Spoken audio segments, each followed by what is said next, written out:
What's up, guys? Welcome to episode 77 of the Overview. I'm ChanManV, and joining me tonight are ZP and KyKy and Mr. Destructoid. It's Flame's true form. Don't let anyone tell you otherwise. Exactly. I think a lot of people out there in chat might think exactly the same thing. No, but how you guys doing tonight? Good, good. Not in Denver right now. I actually get a little bit of time at home right now, so Yeah. I actually have my normal setup. Things are good. Yeah, definitely good. And Kyle, finally having you on the show, man. I remember talking to Ben, like, I don't even know how long it's been, maybe like 9 months ago. It's like, you should have KyKy on the show. And it wasn't until 9 months later we finally have you on. So welcome to the show, man. Thanks a lot. Thanks a lot. Wasn't I on here like Were you? 2 years ago? Oh my God. Like am I like totally forgetting now? Way back in beta. Were you here on with Lane, or was it by yourself?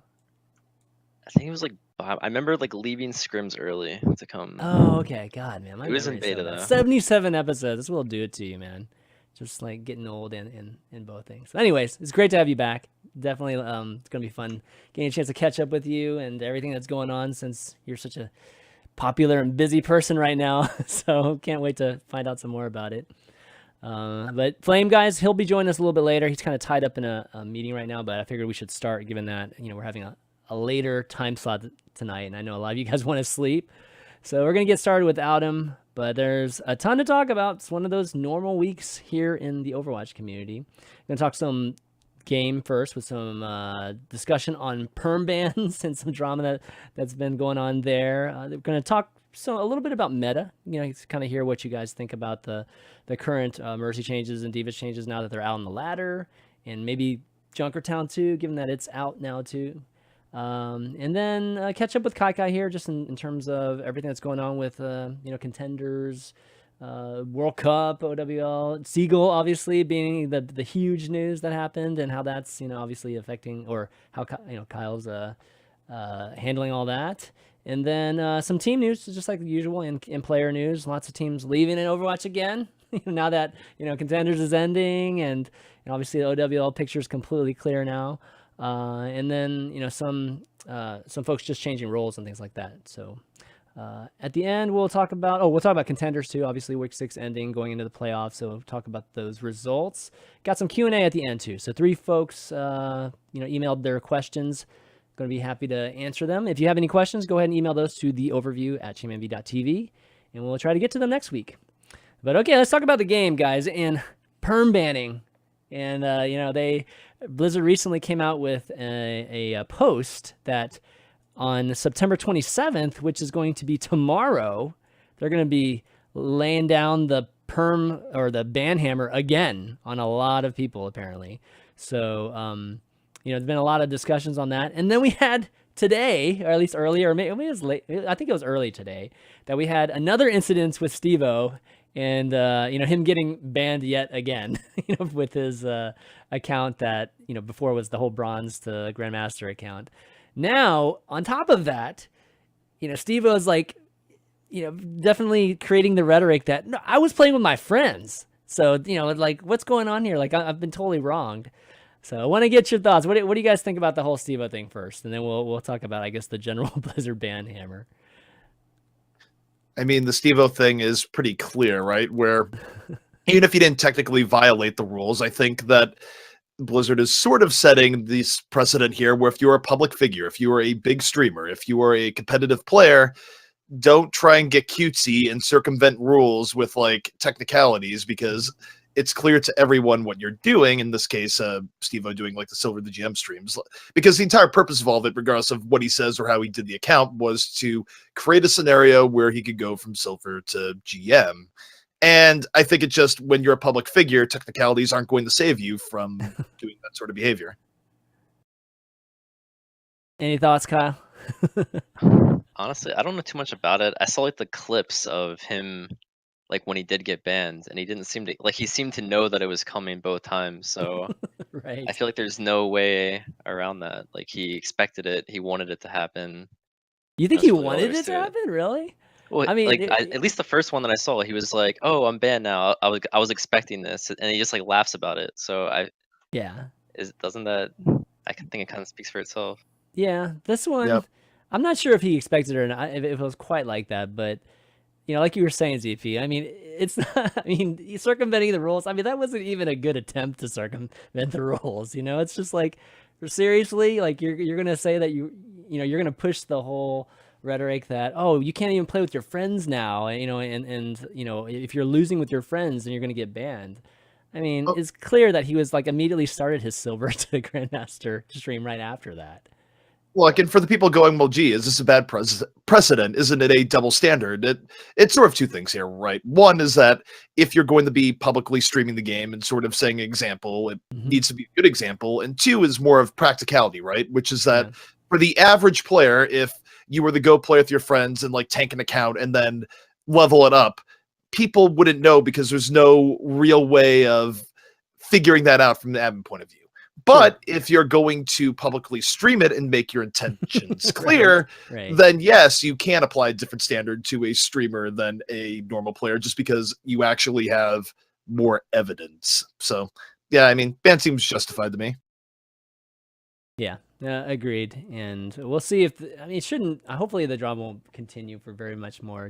But definitely what's going on today on Reddit. If you guys were keeping up with it. But yeah, so talking about just the whole perm bans are going to be happening tomorrow. You know, this is just continuing something that we talked about even a couple weeks ago, which was, you know, it's clear that Blizzard's doing stuff, right? Like the reports are they do matter in the end. And I think just more action, being more public with these kind of actions, I think just generally is good. Not too much to say about it other than that. I mean, I don't know. You guys have anything to add to it? I still think they're being too lenient with bans. Like when I Oh, play, really? Okay. when I play matchmaking, there's people that just want to ruin games and they don't care. But it seems there's way too many of them, and I know that it's like really hard to fix. But I don't know. If they just made it like more apparent that like people are gonna get banned, and they were just like being way looser about the bans, then maybe people would stop because they'd be more scared. I don't Yeah. know. Yeah, I mean, Here, definitely the fear. I mean, having very, much stiffer penalties would scare some people. But it's really about coming up with what's the right algorithm. You know, like you could easily just ding somebody that just has a really bad day, right? Like somebody that's playing with you that's just like totally, griefing or whatever. It could be like one of a few, incidences. Right now, I think it's just a matter of like what that threshold is because whether it was like a few months ago or that guy with 2,000 reports or whatever, like was finally perm banned and people were like, dude, it takes that many to actually get perm banned? That's like ridiculous. So I wonder what that number is now that, obviously they're trying to tweak it more and more. What do you think it should be, Kyle? Like how many reports of like griefing do you think you should need? I just feel like there should be ways like when there are like X amount of reports, like some low number that someone like maybe even like 25 reports in the same day or 20 reports in the same day that someone it That could be sounds someone's reasonable. job to just sit there and like look at a replay of what actually happened. Because like I was in a game just yesterday or the day before where someone at the very start of the game just like, oh, I'm gonna put a rock on my W key and auto run so I don't get AFK'd out, have fun. And he like actually did that and attempted to do this game. I mean, Oh my okay. God. First of all, the guy Wow. might be a scumbag, but he was a man of his word to the point where, from proxy, I kind of want to believe that he actually did put a rock, like a standard garden variety rock that scares tigers away, onto his mouse and just did that. But yeah, so actually, this brings me to an interesting thought, which might be a little bit controversial, but here's a question for CompQ: is that with the entire idea that ladder is sort of a path to being pro, do you think that GM or top 500 games should have stricter, perhaps admin moderation, where you have like more resources pooled to just looking at those games and making sure that those stay clean, so at least people on the top are always trying their hardest to give better data to teams and stuff going forward? I well, the topic of like top 500 games and the reason why I think they're better in Korea than they are here is just because in Korea you're not seeing every pro player with 10 Smurfs, and I feel like that's actually a huge problem for like the balance of these high level games, and it like sets off the balance, and it also makes people not want to try sometimes, like some of the lower tier players or like the lower than pro tier players. So I actually feel like pros are part of the problem when it comes to these Wow. high games.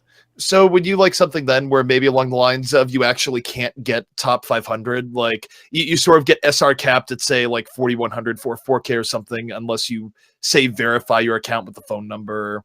Just to give ideas on that'd be how cool. you could maybe limit the amount of smurfs in the ultra high level games. I feel like that's very unlikely to happen. I think just pros should do their part to make the matchmaking better. Everyone wants it to be better, but it seems like everyone's just like, oh, I'm 4,600. Now I'm going to make a smurf. Now I'm going to make a third. Now I'm going to make a fourth. And they're not really thinking about the long-term outcome and that if everyone else was to do this as well.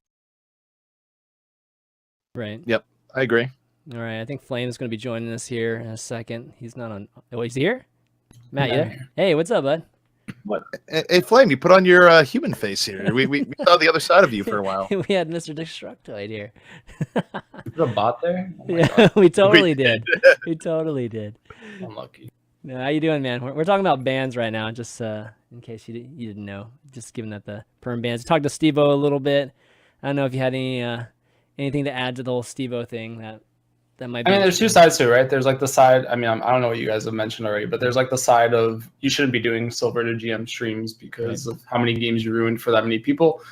But to Stevo's point about like playing with your friends, I think that's like a separate issue that Blizzard needs to tackle. That's not anything related to what he did. I think Blizzard seemed okay with him actually making a silver account to play with his gold friends, but not him promoting his stream using it. But I think it's just Blizzard has a thing with streamers, right? Like they don't want people just that are the face of the game or, publicizing the game in a negative light. And I mean, people do what Defran did every day. People do what Stevo did every day, but they don't market it. And that's like the real thing that Blizzard goes after. Yeah, that's effectively what we covered. The other thing too, there is just the idea that it's another level of evidence, right? Where if you're not streaming it and telling people exactly what you're doing, you actually don't have that next or extra level of proof that says, yeah, this was intentional from the GM point of view. But when you make it public on a stream, you're kind of making it pretty easy. Yeah, that's true. Yeah. Well, hopefully it's some kind of, I mean, whatever that algorithm is, it's got to definitely, it has something to do with frequency because, if we all played with our friends that are low levels, we're all going to lose too, right? So I wonder if there's anything they can do within an account to maybe give you like two modes. I don't know. No other game's done that, right? Has there been an FBS game that's had that ability to basically have like two personas, with the same account, and I don't know. Has that kind of design ever been implemented? Because I have that issue right now too. Like whenever I'm playing with like my son or I'm playing with just friends, it's a drastic difference. So like my average is somewhere in the that platinum range or whatever. Chris, real question here. Not really on topic, but still very important. Is your son better than your friends? Is my son's better than my friends? No, not quite. He's getting there though, but no, not quite. Not quite. I'm really just trying to shape. Yeah, whatever. But you know what I'm talking about, right? Like I think everybody that only has one account will always have this as a potential problem. And now we're throwing in bans as a potential issue, then it is something that they have to be worried about. And there will be some cases, Stevo is obviously just not one of these cases, but there will be cases where this will accidentally get somebody that shouldn't be banned, right?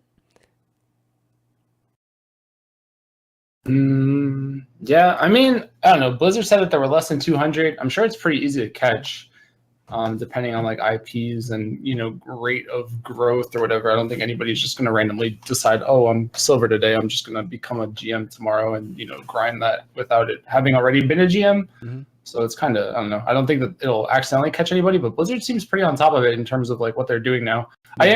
But back to your point about like playing with your son, there's definitely a problem when it comes to like not being able to play with your plat friends.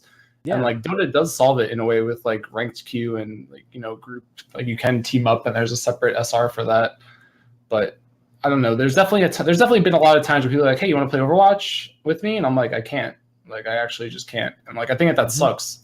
So but that needs to be solved separately, I think, and I don't know what their plans are for that. The other 3v3. 3v3? Yeah. You think so? Good. Okay. 3v3. I mean 3v3. I mean, if you want to, yeah. But it's the same there's issue in 3v3. It's just, I mean, right? 3v3, you could have let's just say you ranked high in 3v3 and then you have the same issue, right? Yeah. One quick thing I want to note that I think has actually been a problem for a long time, and it's because I think Blizzard really values the sanctity of quick play to a pretty crazy degree, is that quick play is not quick play. When you take an account that was high level and high performance in quick play and try and play with your friends, you are oftentimes looking at incredibly long queues. I would like to see quick play turned into sort of a no holds barred. Look, we're just gonna grab the first few people and get into it. And maybe they don't want to do this because of fears of stomping or whatever, but for me, at times I've played, I feel like quick play will take 3 to 4 times longer than actually getting to a ranked game. And there's something kind of amiss there in regards to that. Like, I think whatever MMR controls are in quick play right now need to be pretty severely relaxed, and that might actually help playing with friends. I agree with that. Yeah, well, definitely the wait time I agree with. But do you think that, wow, I mean, I'm wondering if there should be maybe even a little bit more incentive, like to play quick play, if that's what they want all of us to go to. Like if they want quick play to basically be like an alternate account for us, then, to encourage us to do that, I would think that they might just give some type of different incentive to do that. Well, the game just doesn't have pubs, right? Like, that's the problem, is like the game doesn't have a mindless pub. And like, even like I tell this story all the time, but like I've done stream viewer games with like other streamers, and they're like plat or gold streamers. And if you try to queue with them in quick play, like it gives you like GM like enemies to like make it even for you or something. And then it doesn't bring you down, it brings everyone else up, and then it just ruins the game for everybody else. Like, they just get stomped. Oh, I see like, what you mean. I can't really play. And you say, oh, quick play with your friends, but it's not that simple. Like, you just bring them into like this death trap, more or less, and it's not after a long wait time too, I might add. After a long wait time. So I mean, look, I get it. And truth be told, I mean, this is probably what the rank system was based on too, with individual SRs. That so for all the perils of the rank system as it is right now, one thing it does really, really well is that because of how individual SR rating works, it makes it so that if you did have, say, a super top level player that was on a silver level account, they will immediately rocket up the GM quicker than anything else. That is the one thing individual SR does better than any other ranking system you can do. So I think in general, the reason why quick play is the way it is, and part of the why individual SR is the way it is that the number one thing that Blizzard wanted to protect against, I feel like, was the idea of like people getting stomped at lower levels. So I don't know if they actually would ever change quick play. Okay, well, why don't we move on to some meta talk, and we're really gonna just hear about what you guys think about the new changes now that's out in the wild. So Mercy is out there now, Diva's out there, Junkertown's now out there too, but just a day out there, so probably not too much data there. But overall, you guys get a chance to play the Mercies and Divas out there, and what do you guys think? Starting with you, Kyle, like, what have you seen? I know you've been focused obviously on the old patch for quite a bit with it, but have you gotten a chance to play it all? Yeah, I've been playing a bit over the past week. I think I was kind of talking to you about this before, but I think Mercy kind of like is really ruining the game for me right now personally, and I know a lot of higher tier players feel the same way. I think Diva's fine. I know people are like saying that it's the lowest damage blocked and the highest damage done now, but who cares? It's more fun. No one's complaining about it not being fun to play against. But Mercy is just actually ruining the pace of the game. Funny, sorry, go ahead. No, I was just gonna say, just a funny add-on to your Diva story. So I'm been grinding on my Smurf to get myself back up to a high level, so I understand gameplay flow because the changes were significant. And I was talking to Matt last night, and Matt's just like, yeah, I'm just pubbing, whatever. And I shit you not, I see this Diva in my game where I don't recognize him, GM level, or sorry, top 500 level, just utterly crushing the crap out of people on this Diva. And I messaged him, I was just like, are you the student in my game? He's like, oh, yeah, I'm this Diva's sick right now. So I guess what they know is that the Diva changes, however they may play out, it hasn't made her bad. Like, you could still very much carry and just sort of pull a Winston in a sense, where Winston would jump on a backline support, Primal Rage, and delete someone. Well, Diva can do that without an ultimate now. If she finds a Zenyatta or something in the back, that dude's getting deleted. Yeah, I don't know. In my opinion, the Diva change is pretty cool. I don't mind it. It's like the hero. It's more fun to play against. It feels less cheesy than holding right click a lot. Like, you can kind of just pop high noon now, and I mean, there's going to be like a timing window where you can hit the Diva and get her out of mech. Same with like attack visor. You can definitely make it work now. So the hero just feels gimped in that regard, but the damage does make her more fun, and like the rockets just feel cool to aim, even if like they're not doing that much damage all the time from range. But I agree with Kyle on the Mercy thing. Like I played, what was it, Hanamura today on offense. It's like the worst feeling when you get to last point and there's just 2 Valkyrie Mercies like flying above your head. There's like 5 beams on every single player. You see Winston bubbles, you see like Winston tasers, you see self-destructs, you see pulse bombs, like everything's just flashing. It feels like you're at a rave. And it's even worse now because sensory you have overload. And then like, but you think you get a kill and you work really hard for kills in this game because tanks are like surprisingly tanky and healing is pretty good, but like you get a kill and you just don't get rewarded because Mercy's like, well, nope. And then every 6 seconds, like it takes 6 seconds to kill people half the time. So you have to run these like really big wombo combos, but then if you mess up your wombo combo, you lose. So I don't know, it feels really weird, and I don't like the pacing as well because it just makes fights go on forever. I don't think the casters realize how bad it's about to be for them. I think ZP. Yeah, I'm already aware. I've been grinding stuff out like since getting back to Minnesota, just because, like I said, I think it's part of what I want to do here, so I have a good grasp of gameplay flow, doing play-by-play and whatnot. And good Lord, I think one thing that I think is very interesting to note here is that the value of picking off the Mercy, where now Mercy is by far the highest value pickoff, where if you think about it, like pickoffs on Art Mercy don't matter anywhere near as much because you can erase the mistake. It puts the team under pressure because they don't have their free res up for a while, but it's not as big as a pickoff before the Mercy buff. However, if you do pick off a Mercy, think about what that means. Not only are you down a player, which has all the negative downsides that being picked off pre-patch had before, but the other team still has a Mercy, which means if you do like even things out with a quick pick, their Mercy is going to be able to res them back up. And if she has ult, that could actually end up being 2 people resed back up.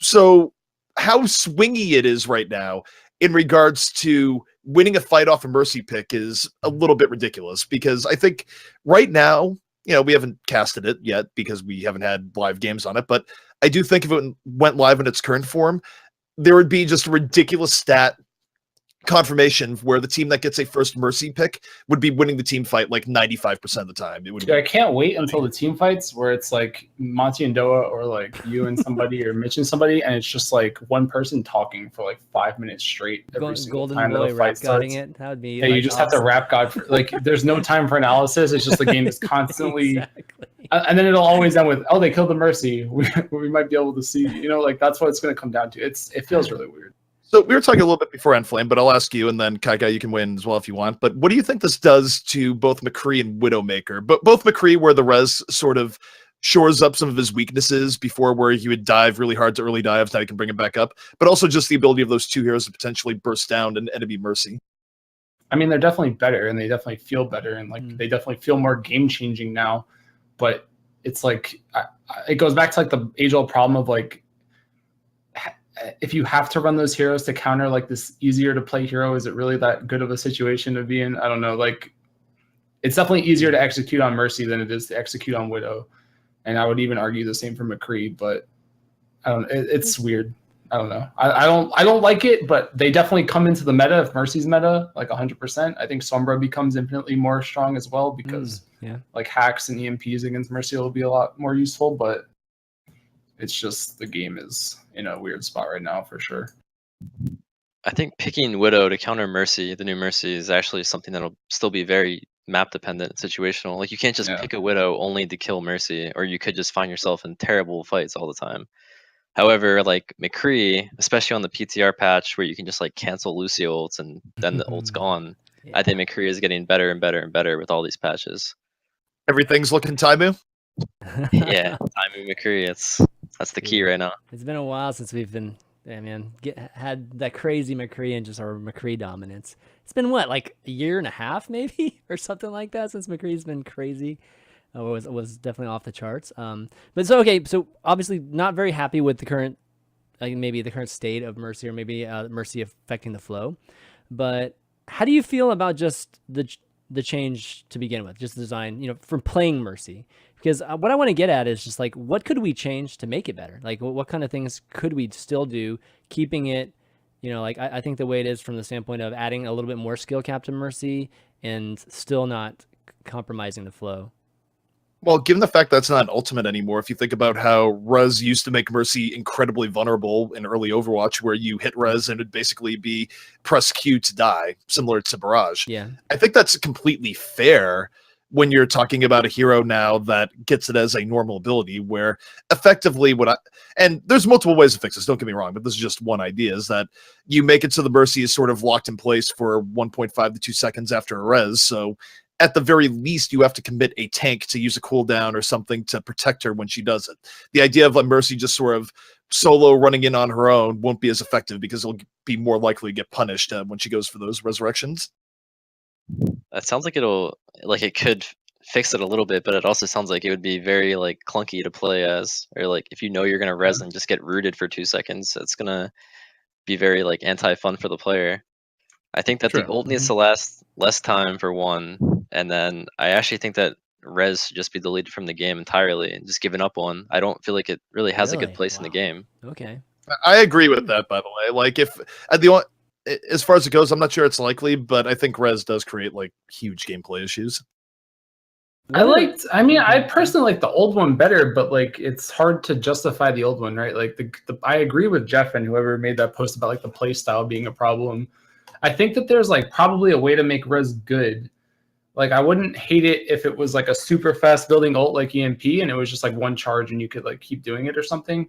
But there's definitely something cheesy right now about the insta res or the coming out of spawn res, and the frequency, and like and then like I don't like Valkyrie as an ability. I think that like you could maybe make res like the ult, like it would just be like a one-man res would be like the ult, and then you like make her E, like you give her another E that's just like, and maybe you give her like, or maybe her E just gives her more control over her flight and she can just like solo fly every like 15 or 10 seconds or something.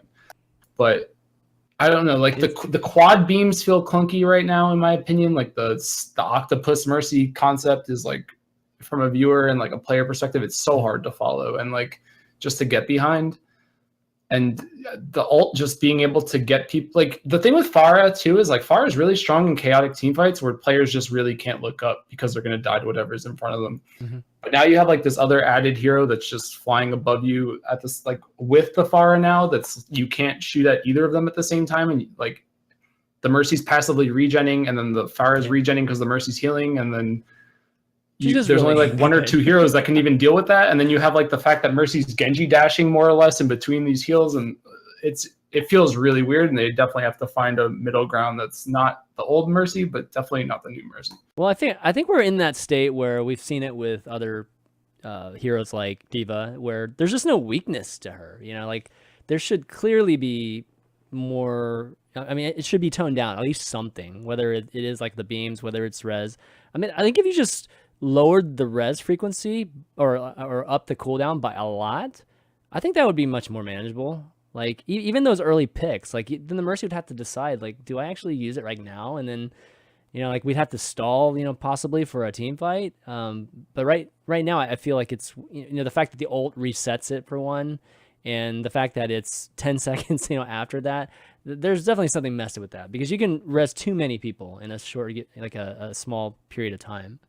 Well, there's also one thing that also feels a little bit strange about just grinding things out recently as well, which is that as is, heavy tank comps with Mercy felt really awkward when you res like 4 incredibly beefy bodies, but it feels really bad right now when you spend a lot of time like killing a Roadhog where he's like incredibly tanky now, or Reinhardt or D.Va. Like it takes effort to pick these heroes off early on if they overextend. And then you have Mercy just go, oh, nope, back full HP, LOL. That is a really bad feeling when you're fighting against a Mercy, and at the very least, I don't think tanks should be coming up with full HP because it's a little bit ridiculous. Yeah, there's also like that's the concept of that's a good idea too. Yeah, that happened. I mean, in Evolve, they did it like if you brought someone back to life, they only had 75% of their max. Like that's a kind of cool way to do it, but it puts you in this weird spot where now, if like it wouldn't work, I don't think, because if you brought back Tracer and Tracer just had 110 HP, they'd think you were trolling or something.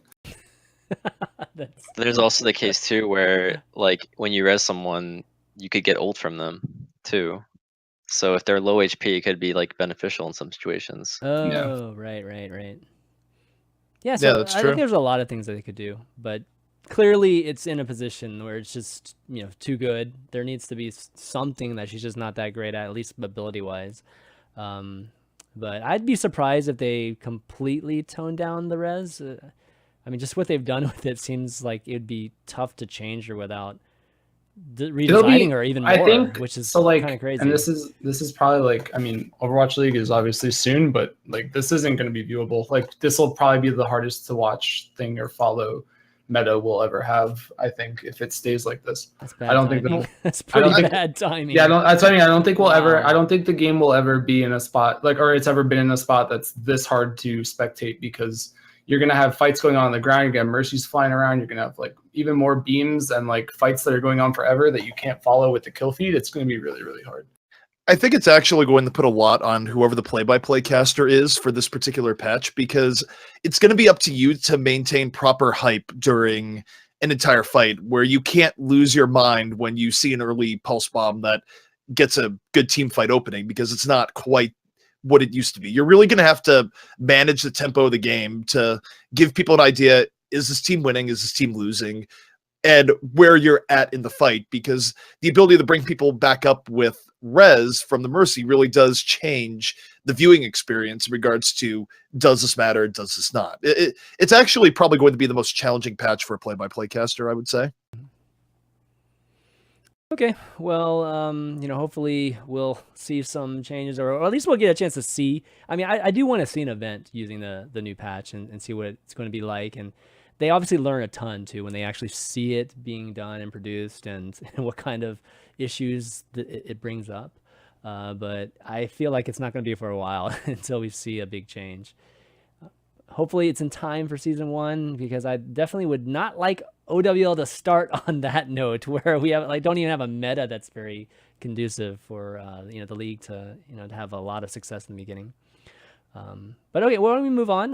You know, given that we have KyKy here, and you know, he's a guest we haven't had for a while, figured we'd catch up with you, man. And generally, like, how you're doing? Are you where do you live right now? Are you moving like to Dallas or LA? Like, what's the deal here, man? I'm not sure what's going on. Well, right now we're all still in Charlotte for maybe 2 or 3 weeks, maybe 4. Okay. 4 max, hopefully. But then we're moved to Dallas, and then we'll be in Dallas for a month, and then we move to LA for Overwatch League. So we'll be moving like crazy. All right, and moving to Dallas. I mean, Dallas is obviously going to be more of the perm home eventually, right? So I guess the team house is there, or there's going to be a team house there, and then you guys just living in hotels or apartments or whatever over in LA, kind of thing. I don't know what we're doing in LA exactly yet. We don't have all the information there. But for Dallas, we're all probably getting our own apartment, and we'll have an office that we walk to every day, like any other job, and we just work from the office and like have a practice room there. Okay. All right, that's different. That's definitely a different approach. It might be good to separate, you know, like living situations from practice. I know everybody's always thought team houses are the way to go, right? Just because you can just live together and, you know, just live that life together. But Well, it's EnVy's correct. They've been on the system for a while. Correct if I'm wrong. In Charlotte, they've had apartments and a place to practice as well. And I mean, it's just creating that work-life balance, right? Where you think about it, not every team is going to have everyone love each other to where they want to hang around them 24/7. I mean, frankly, for most people, even if you're good friends, you don't want to hang around them 24/7. So having that degree of space, I feel like, is pretty useful. yeah. I lived with my roommate who I worked with for like a year, and by like month 6, I never wanted to see him again. Like, actually, I like went to work with him. I saw him at work. I saw him at the apartment. Like, you realize like how much space you need. I think once, like, I can't even imagine with that many people. So it's definitely healthy, and you definitely need that, I think. Oh, it's awkward when you get to that point with somebody, man. when Yeah, like, when I you're can't walking in the stand to look kitchen, at it's you like, anymore. oh, dude, Clean this sink. You take the trash out. Yeah. I know, it's actually so bad. Hex and I shared an Airbnb for the Overwatch Carbon series, and it really did help our on-screen chemistry and everything else, no doubt about it. But there was a point where just like, look, I'm gonna avoid you for like 2 days, and we're just gonna try and carve out some personal space here in our tiny Airbnb. And I mean, it's needed in the end. Yeah. Talking about contenders, you know, like, you guys, obviously congrats on making the playoffs, #1 seed, just dominating the regular season so far. But how confident are you guys feeling going into the playoffs? We're pretty confident. I think most of our time throughout the regular season has been us doing tryouts, as well as like many canceled scrims from those teams doing tryouts themselves. So we haven't gotten too much practice, but we're actually like coming to a point where we can sit down and like hash everything out as a whole team. Mhm. So it's I think we're pretty confident going in for sure. I mean, we've obviously beat all three teams there already. So Yeah, clearly the favorite going into this playoffs, and I don't think anybody would be betting against you guys at this point. But you did mention, like, just some of the players trying out and doing some distractions, obviously, with Overwatch League. We've heard lots of teams, having, lots of teams being very distracted in this contender season, to the point where, like you were saying, just not having that much practice. Some teams don't even practice at all, right? And just going into some of these matches. How much of a distraction has it been for you guys? Has it been really, really bad, or you guys still been able to focus just on game days or leading up to game days? well, our typical routine would be for a while was just we'd only do tryouts on the day after our break, and our break would be the day after a match. So we do it one day a week, and then we'd have the rest of the week. So it wasn't too much of a problem. I think it was mostly just a lot of added work for me at night and stuff, like having to like find tryouts, talk to everyone, do interviews, and all that kind of stuff. Mhm. But it does impact the team somewhat. Like obviously, we're trying to find the right fits. We are taking some of our valuable, very minor scrim time away from the team to do these tryouts. Mhm. I think we actually scrim the least time out of every team. Like our schedule is the lightest out of every team, just because of our internet is really bad at nighttime. Oh, really? Which- Why is that's- that? Just people It's just- downloading stuff at night? It's like a Charlotte routing thing, like to What? Overwatch servers. We Wow, can't like so okay. the normal scrim blocks for NA teams are 3 to 5 or 5 to 7 and 8 to 10, or it's 6 hours between that time, however teams do it. Huh. And we can't do that last block because of our internet. So that's hurt Wow. us a little bit. Mm. Well, at least you are moving soon. So I had two follow-ups that are more general contenders, and feel free to go as deep or not so much on these as you like. But one, and I'll just say two questions, you can go through it. But one question I had was in regards to team strength here. Envision came out fairly strong relative to other teams and season 1 contenders in the beginning, and then dropped off. My point of view, I wasn't doing an A, but just as an observer, I sort of felt like that was more other teams failing to perform rather than Envision like playing super crazy well during that time period. I'm just kind of curious what you think of them. And then the second thing is that Immortals obviously had the biggest drop off of all from season 0 to season 1, where they went from defending champions to barely winning games, especially in the early and middle parts of the season. Why do you think Immortals had such a large drop off? I touched on this a little bit before on the last podcast I was on, but I think that a big issue that Immortals may have had is how they designate their calling, because like I'm not 100% sure on this, but like I said before, I think Grim Reality does or was doing a lot of their calling, and as a tracer player, I don't think that's ideal at all.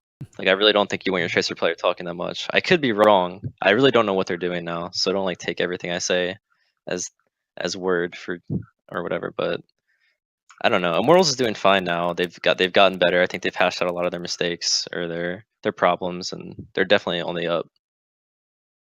And then for Envision, were they strong or were other teams underperforming? Like, where do you kind of rate them? Well, I think they got a really lucky schedule. I don't think they're bad, especially Jaru. I think he's a very reliable playmaker player. Like he's someone you can count on to make the plays happen. But that team as a team, I don't know how. I wouldn't say they're top 4 in NA, but I don't know. They have strengths, but they have a lot of weaknesses. Fair. Okay. Yeah. Totally. And yeah. So in terms of contenders, I mean, this is like the last time you guys are going to play in contenders, right? I mean, I don't like season 2. Obviously, is going to be a new crop or maybe you'll see some of these teams, but for the most part, all the big dogs will be in OWL. Anything that you're taking from this contenders experience? I mean, has it just been more like practice for you guys, or I mean, It's the owl rating room. the owl I rating, think exactly right. I think the whole owl thing has made this season kind of weird. It's mostly like a tryout season or a season for people that for other people that are on teams that aren't on OWL to kind of like show off and get noticed. So it's kind of a weird season. The interesting thing that I figured out last weekend was that I think our match against Rogue is the last online match we'll ever play, hopefully.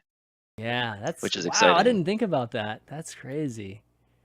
That's Yeah, sad. so I think the It's rest of kinda our sad. Overwatch games will be in LAN for the rest of our careers.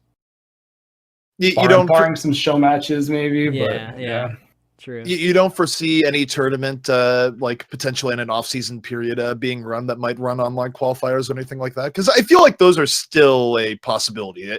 Obviously, OWL wouldn't do that, but you think towards whatever an off-season might entail, I feel like there could be the possibility of online qualifiers for that. Although I think a team of EnVyUS caliber would generally get direct invites to a LAN portion if they had it, but that's the only scenario I could see happening there. I can't see it. You can go, but I was going to say I don't think you can see a team. I don't see a scenario where they wouldn't invite the OWL teams, especially since there's only 12. I mean, at least for the next 2 years. Like, why would even if you were going to do online qualifiers, it would probably be for like 1 or 2 teams to like get the chance to compete with them. But I don't know. Yeah. Yeah.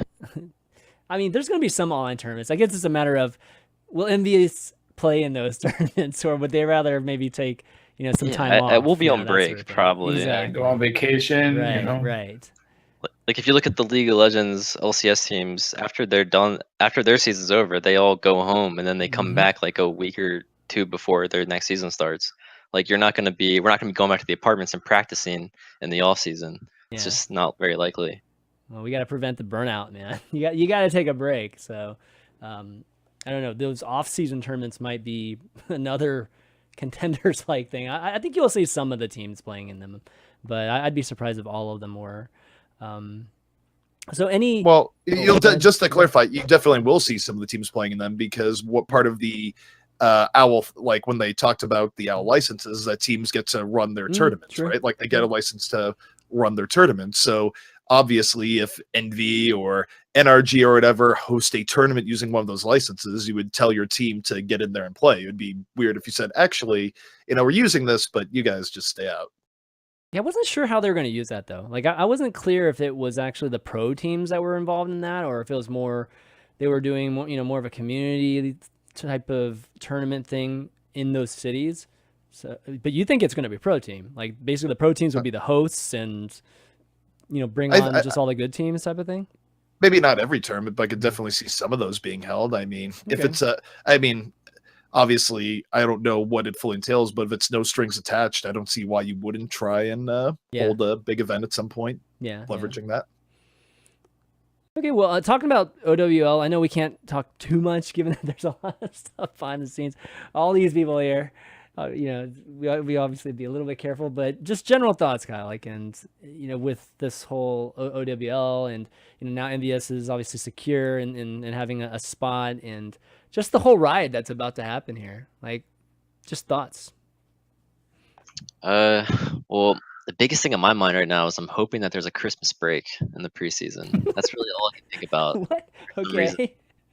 So I'm trying to plan a vacation. But other than that, Yeah. I think OWL's going to be fun. I think living with all the teams in LA is going to be a blast. Everyone's going to get to know each other. I think the community is going to become a lot closer that way too. I think the competition is going to be a lot better since it's all LAN. I mean, not much to say. I'm excited for it.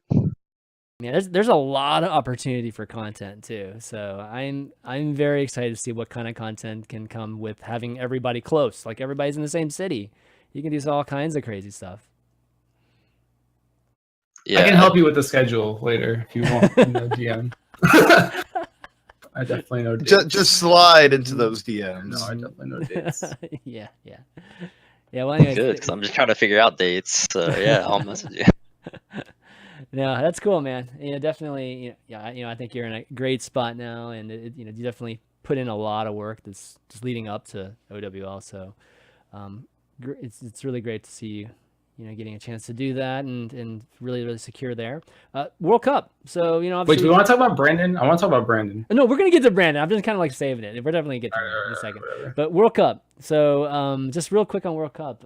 Obviously, you're coach of the U.S. team, and anything going on there with World Cup? Or is it just like all OWL contender stuff right now?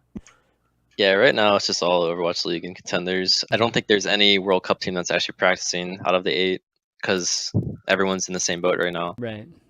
After Contenders is over, I assume practice will start, assuming that there's teams to play against. We are planning a boot camp for Team USA, but that also is dependent on teams that are practicing. So Yeah. For the record, I gave Mr. X very dirty looks when he cursed us with his terrible ball handling skills and put USA against Korea in the first round. I want Ball Korea first. handling. So Yeah, that's I'm what Jake said, right? Jake said it was on the show saying that too. Give us Korea.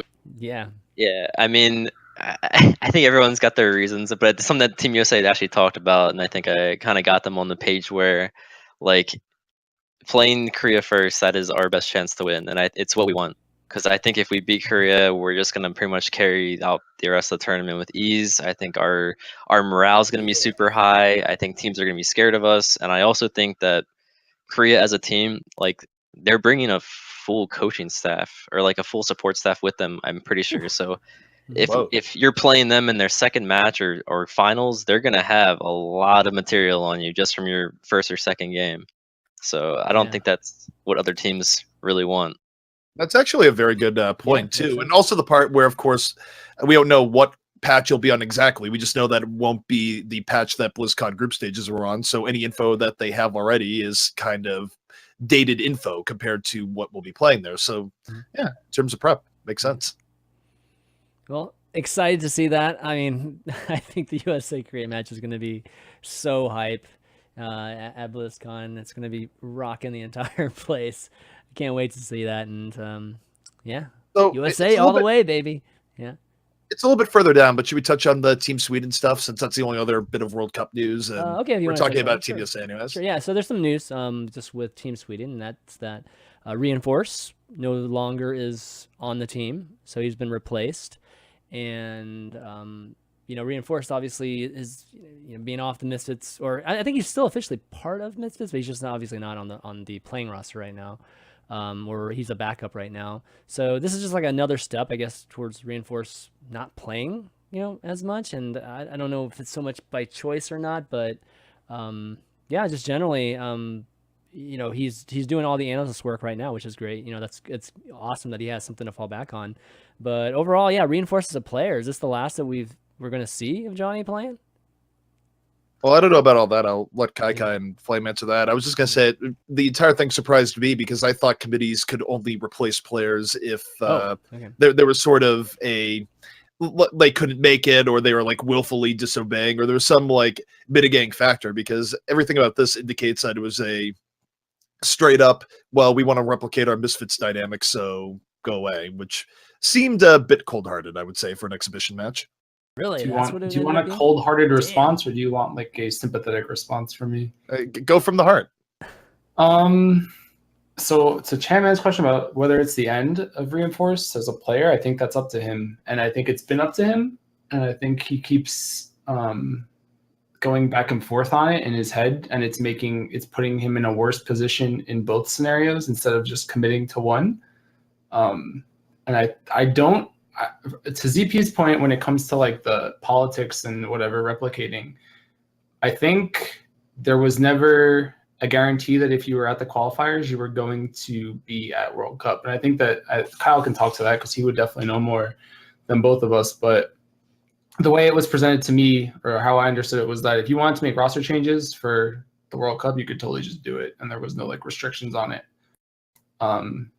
But in terms of like his playing, like he's been doing Contenders for the past 6 weeks, and on a laptop. I mean, maybe the decision came in a little too early. Maybe he could have grinded back to full speed when he went home, and like now he's home and he has a month to practice before World Cup. But if you were looking at it from like is he warm or whatever, like good to go, you could definitely make an argument that he wasn't, regardless of whether or not the politics were there. So I don't know, like there's two sides to it. It seems a little scummy, like, and I definitely agree. It seems a little scummy, and the whatever player politics went behind it is definitely scummy. But I remember last year, Team Sweden was like one of the most dysfunctional groups of human beings that like I'd ever seen. And like anyone that was at World Cup knows like how that was, or how that team felt, and like how they treated each other. So I'm not too surprised, but you definitely don't want a toxic environment on your team going into World Cup or being at BlizzCon. I think you want everyone in BlizzCon to be like in super high spirits and like really happy that they're on the team with each other, like similar to how Team USA feels and similar just to how most of the teams there felt like during all of the qualifiers. Every team was just so cheerful and everyone was so happy. I mean, the only exception I'll give is maybe like Spain, but that was another off. Like, you know what I mean? Like, it didn't work out for them, you know, like it didn't work out for them. And Sweden barely made it to World Cup. Like, they did not perform super well at that qualifier, given all of their, you know, all the benefits that they had with their Misfits roster. So if there was going to be a toxic environment, it makes sense. If you didn't think he was up to par because he hadn't been playing for a while, it makes sense. But at the end of the day, is it scummy? Yeah, it's definitely scummy. I haven't seen Reinforce play in a while, but if he did want to join an Overwatch League team, he basically only has like a week to try out for teams. Right? Like his opportunities are kind of fading away. He's at Contenders right now, so he's Well, way no, at Contenders. he's back up now. Like, Oh, he's back. Contenders Okay, plays so he's not doing the this playoffs. Okay. weekend. So yeah, I assume he's back up in Sweden right now. Yeah, so he just left or whatever Contenders. So now he's basically got this last week of Contenders scrims to try out for teams, and I don't know how many teams will be doing tryouts in the next few weeks, but the deadline's coming up for the rosters. So I feel like his opportunities are slipping away there. On the topic of the changing roster, there was a roster lock for the qualifier, and which was like pretty early, and then the roster lock for BlizzCon was September 1st. So it's been a thing for a while. He had to have known for a while. You're allowed to change the roster however you want. Whether or not they should or shouldn't have done it, I think that you can say that it was like kind of a bad way to treat him, I guess, in some way. But at the same time, I think it makes complete sense from a competitive perspective, right? Like, they're playing with Swoosh, he's their tank now, and then majority of the team is from Misfits. It's going to give them the best chance, and you don't want Swoosh to just be like, okay, I'm playing tank, practicing tank, learning a new role, and now I'm going to go to BlizzCon and I'm going to go DPS again. I feel like it just makes more sense to just get a new DPS and have Swoosh play tank, which is what they're doing. I think that gives them the best chance of having success at BlizzCon. So I don't see why anyone should blame them. Okay. Well, I mean, you know, I think giving Team Sweden the best chance to win is that, you know, and that's kind of how the rules work. That's why you can change rosters at any time, right? Like otherwise, this would be a completely different thing. Maybe last year you couldn't, right? Last year, how did the rosters work last year? I forget. It was just basically popular vote, it was just right? all It was one just event popular anyway. vote, Everything right? was It just land. like, There was no yeah. And it was also so the way it worked last year is that well, it wasn't all land. You did have online qualifiers for some teams. I think Team USA automatically got in. Like, there are a few teams that automatically got to BlizzCon. There were online qualifiers, but the people voted on 4 directly. Yeah, and then the captain's picks or some kind of things, right? Yeah, the captain got 2 other picks. Yeah. So that's how it went down Well, last those year. picks could have been anything. Wait, could those picks have been changed at any time, or did they have to be those picks once you selected them? You had to play with those 2 people the entire time. I think it was. There was only They were one locked event. in. Yeah, you were locked. You went to land. Yeah, it was only one. Yeah, okay. Well, no, you did have online qualifiers for last year. Like, yeah. I mean, I think teams swapped during online qualifiers. There was a lot of drama last year, actually, surrounding like a lot of the international rosters. Yeah. There's also a lot of visa issues too, weren't there? Yeah. Well, like I think it was like Cypher was coming in from Russia and then like got to the US and then had to get sent back because something like I don't think it was on Blizzard. I think it might have been on Cypher. But in any case, like he had to be thrown back and they had to get It's like a criminal record or something, right? someone back early. Did he really? Oh, Someone- What? Really? What was it? Cypher? Someone had some like they like came here on a visa from another. I think it was Cypher's story. Someone like came here, like did something that was like really bad or like pissed off a cop to the point where it was like on his record, and then couldn't get another visa to come into the country because they had done something illegal in the country already. Maybe it wasn't Cypher, so I don't want to ruin his reputation if it wasn't. But there was that definitely happened last year. We'll just Cypher was at E-League, so No, any- no, it was Avic. It was Avic. I remember. Avic? Yeah, it wasn't Cypher. Okay. Yeah, Cypher. I wouldn't have been surprised about that. Okay. Anyways, hopefully, hopefully Johnny, ends up figuring it out, and I don't know, maybe there is some kind of crazy small chance that he makes it on a team, but if not, I'm almost positive he'll be on the desk, at the very least.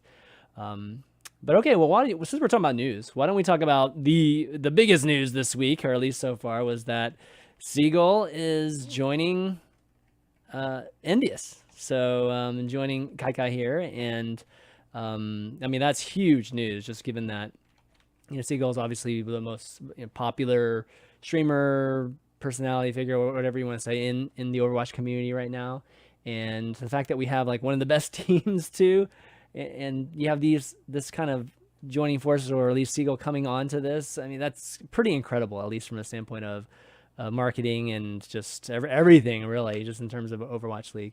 So I think the biggest question, and given that we have you on the show, is just that how are you guys going to be using Seagull? At least how do you anticipate maybe using them? Obviously you're not going to have anything like concrete or anything right now, but there's all these crazy hypotheses out there, right? How EnVyUS is going to use Brandon, and some of them are just outrageous. So we kind of want to hear from you what you guys are at least maybe initially trying to test the waters with Brandon. I think the plan is right now that I have, and I think everyone's been talking about this for a while, but they've been talking or rumoring about how Seagull's like the best fit for our team because of his hero pool and the hero pool that we lack. And to some extent, that's kind of true. So we actually plan to use him about probably half the time. Like Wow, that's a lot. Yeah. As of right now, yeah. I mean, there's definitely so many uses we could use him for, and there's so many different swaps we could swap him in for. It wouldn't just be him for Taimu or him for effect. Maybe we could just do all kinds of things, even like run stuff with like 4 DPS with Harry Hook on DPS as well. So you never know like what we can do. I think the main thing is that it's gonna be way harder for teams to prepare against us, and that's kind of like what I'm going for. Like I want to have a very like a roster that's basically fluctuating in and out. People won't be able to prepare. They need to think about all the different possibilities and not just, okay, they have Mickey playing Diva, Coco playing Winston, and that's it. Like, So you bring up one interesting point here, and I don't want to derail away from Seagull too much, but so Seagull is one signing you have here. Is it safe to assume that there will be other signings going with that philosophy to keep it unpredictable and try and tailor a roster to your strengths and the weaknesses of whatever team you're playing against in a given week? I mean, yeah, I think every roster will probably be like at least 9 people, including ours. We have like one other player that's not announced yet, and we're working on one of our last 1 or 2 players right now, but that'll come soon.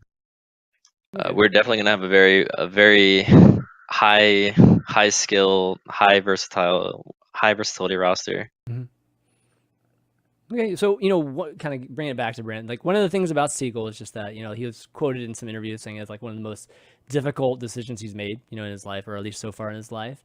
And did you guys pull like a Golden State Warrior KD kind of thing where you guys all go and talk to him and try to convince him to come over, or was this more of just him dealing with management directly? Seagull only talked to me and Mike. The other players did not even know that we had accepted or like went through with this trial until I think a day or two before it was announced. So it was kind of like a surprise to them. Right. But they're pretty hyped though. Yeah, everyone's excited. Everyone loves Seagull. I think he's a great fit for our team, actually. Like his personality fits along with everyone. He's very smart. He provides input in our strategy talks and stuff like that. Yeah, I talked to him a lot actually over the past month because he's just been. Me and him have been really good friends for a while, but he was just telling me like he had a date in his head, and it was like that weekend or whatever. Like he had however many offers, and they were all like, he was like, where do I go? Where do I go? Where do I go? Sure every team had an offer on the table. Yeah. So the way he handled it was he was just like, I'm gonna give them all a deadline, and like that's it. And he like throughout the weeks he was like, where do I go? Where do I go? And like his list would get like smaller in his head, and he would like rule some out. And I was like, what you got to do? Like you got to go wherever the management's the best, and like where the team is the strongest, and like the people that are going to treat you the best. And I think like Mike and Hastro and like even like Kyle, like they've all proven that like it's a good group of people. That like that was I think his biggest influence at the end of the day. It wasn't so much like, oh, EnVy is the best team. It was like I really trust Hastro with my future, and like I think it was a really good fit for him, and like just that whole scenario just worked out really well. So, one big question about Seagull, obviously returning to, competitive Overwatch and in obviously a big way with Overwatch League, is is this stream just going to be gone now? Like, is he going to be streaming at all when he's on EnVyUS? Or, I mean, are we losing literally the biggest streamer in Overwatch? So that means the Overwatch ranking on Twitch is going to be, falling back down into the, I don't even know where the rankings would be without Seagull. Well, why would it continue to fall back down if you have Owl games being broadcast on Twitch? I feel like Owl games being broadcast on Twitch would more than compensate. Like, good point. Yeah. Just saying. Yeah, if it was, I mean, Owl's not going to be broadcasted every single day of the week, right? It's going to be certain days of the week, I believe. Do you think that there's a clause in his contract that he's not allowed to stream during Owl matches? Everyone will be streaming. Like everyone on our team already streams. They'll all be streaming. They obviously won't be streaming on the weekends when we're like at LAN or something like that. But like in their off time at night when they're just practicing solo queuing or duo queuing or whatever. Wait. So there's no clause to not be able to stream during Owl matches? I would think they would have put a clause in there that you can't stream during Owl matches. They'll see at the events, right? So yeah, like I'm just talking about other teams, like other teams, with big, big streamers or whatever, big numbers that can totally take a lot of viewers from. No, Blizzard would have to do that. Also, I think you're really underrating how big a viewership Owl is going to get, particularly in the beginning, if you're worried about personal streamers like drastically affecting viewership. I think if we're in a scenario where a personal streamer like a 20K is somehow adversely affecting an Owl stream in terms of percentage of viewership, there's way bigger problems there. I think probably true. So I mean, yeah. I think looking at say Contenders viewership and thinking that isn't any way indicative of like Owl viewership is just crazy. But that's 20K versus 100K is still like a good chunk, even if it's like I would expect higher than 100, but yeah, likewise. Yeah. Okay, well that's interesting. I just figured, you just want obviously all ducks in a row for just having that Owl, broadcast be as big as it could possibly be, just every single week. But anyways, really exciting, I think, for a lot of folks, including myself, that love Seagull as well as EnVyUS. This is like going to be amazing to see them together. Now it's just like, man, kind of put the stake in the ground. It's like, what are the other teams going to do now? We're going to see what kind of hype and huge announcements they can come up with too. See, another bit of news, I guess just generally everybody pretty much knows this, that's why they're watching the show right now, but Blizzard announced final teams of Owl, and it just really solidified the fact that there are only going to be 12 teams. So, before I think everybody whether we were hearing or whatnot, we thought they were trying to meet that 14 team mark, but turns out that it's 12, and some, like, I think some people were talking about maybe they had 13 but just didn't quite have 14, so they ended up just going to 12 for this first season. Wouldn't be surprised if season 2 we'll see a couple more, maybe, I don't know, maybe even like 18 teams, who knows.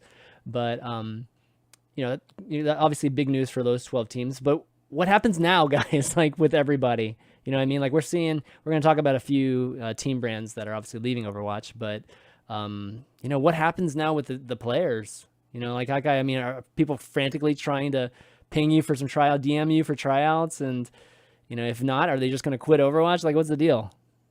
Yeah, it's chaos right now. I don't know. It'll be interesting to see who stays in Overwatch if they don't get now. Like, who's just going to give up or who's going to go to Contenders and trying to keep making a name for themselves. But right now, it's complete chaos. I feel bad about myself because I was one of like the biggest advocates like a year ago, where like saying, "Oh no, the draft's gonna be so bad." I can definitely say that like it would have made this whole process much smoother right now. And less heartbreaking. I think the heartbreak is like actually the worst part about this whole thing. Like, so there's been so many rosters shakeups and just like people being told, "Oh, you have a slot," and then suddenly you don't.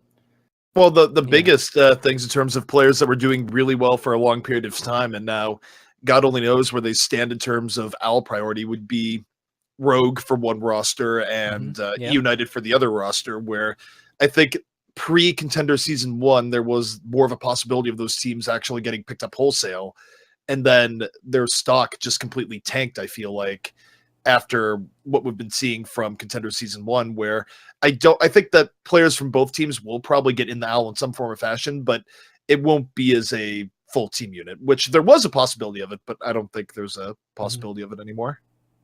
It's nuts because Contenders was like the best thing to happen to some teams, and it was like the worst thing to happen to some teams. And depending on which end of that spectrum you were on, like Rogue got kind of boned by visas, and I mean their match against Envy wasn't really that close, but you can tell that like after they got back to Vegas, like they looked better just overall. Like they definitely look like they could have been at LAN and done a lot better, and they're definitely a team that performs better on LAN in general. So like back to Kyle's point about like Envision's schedule, like it definitely hurt Rogue in particular, but I don't know. It's so hard to say because, and even forget Rogue and forget, you know, Immortals or all the teams that did poorly or Renegades. There's like still teams that didn't even make it to Contenders, that like didn't even get to show anything, and they're just like completely off the radar, and they have been since before World Cup started. Like the scene is in such a weird spot right now when it comes to like who's good and who's proven good, because you don't know what the past 6 months have done to somebody because you haven't seen them play a match. So there is one thing, I agree, Flame, by the way, and I think we should delve into that. But before we get too far away from Rogue and United, this is something that I noticed in watching these games. I'm curious to see if you guys agree, but I feel like if one thing caught up to both of these teams almost equally, all other things aside, was it felt like both of these teams did really well because of their DPS and support play over time. But we entered into a meta where tank play was really important. Like having a good solid front two, like you see in, say, FN or GFE, where they had like Muba and Coolmat, bringing things forward was more important in a sense than what you had on tank or supports and DPS. And you take a look at, say, United, where they're running Shriek and Unfixed.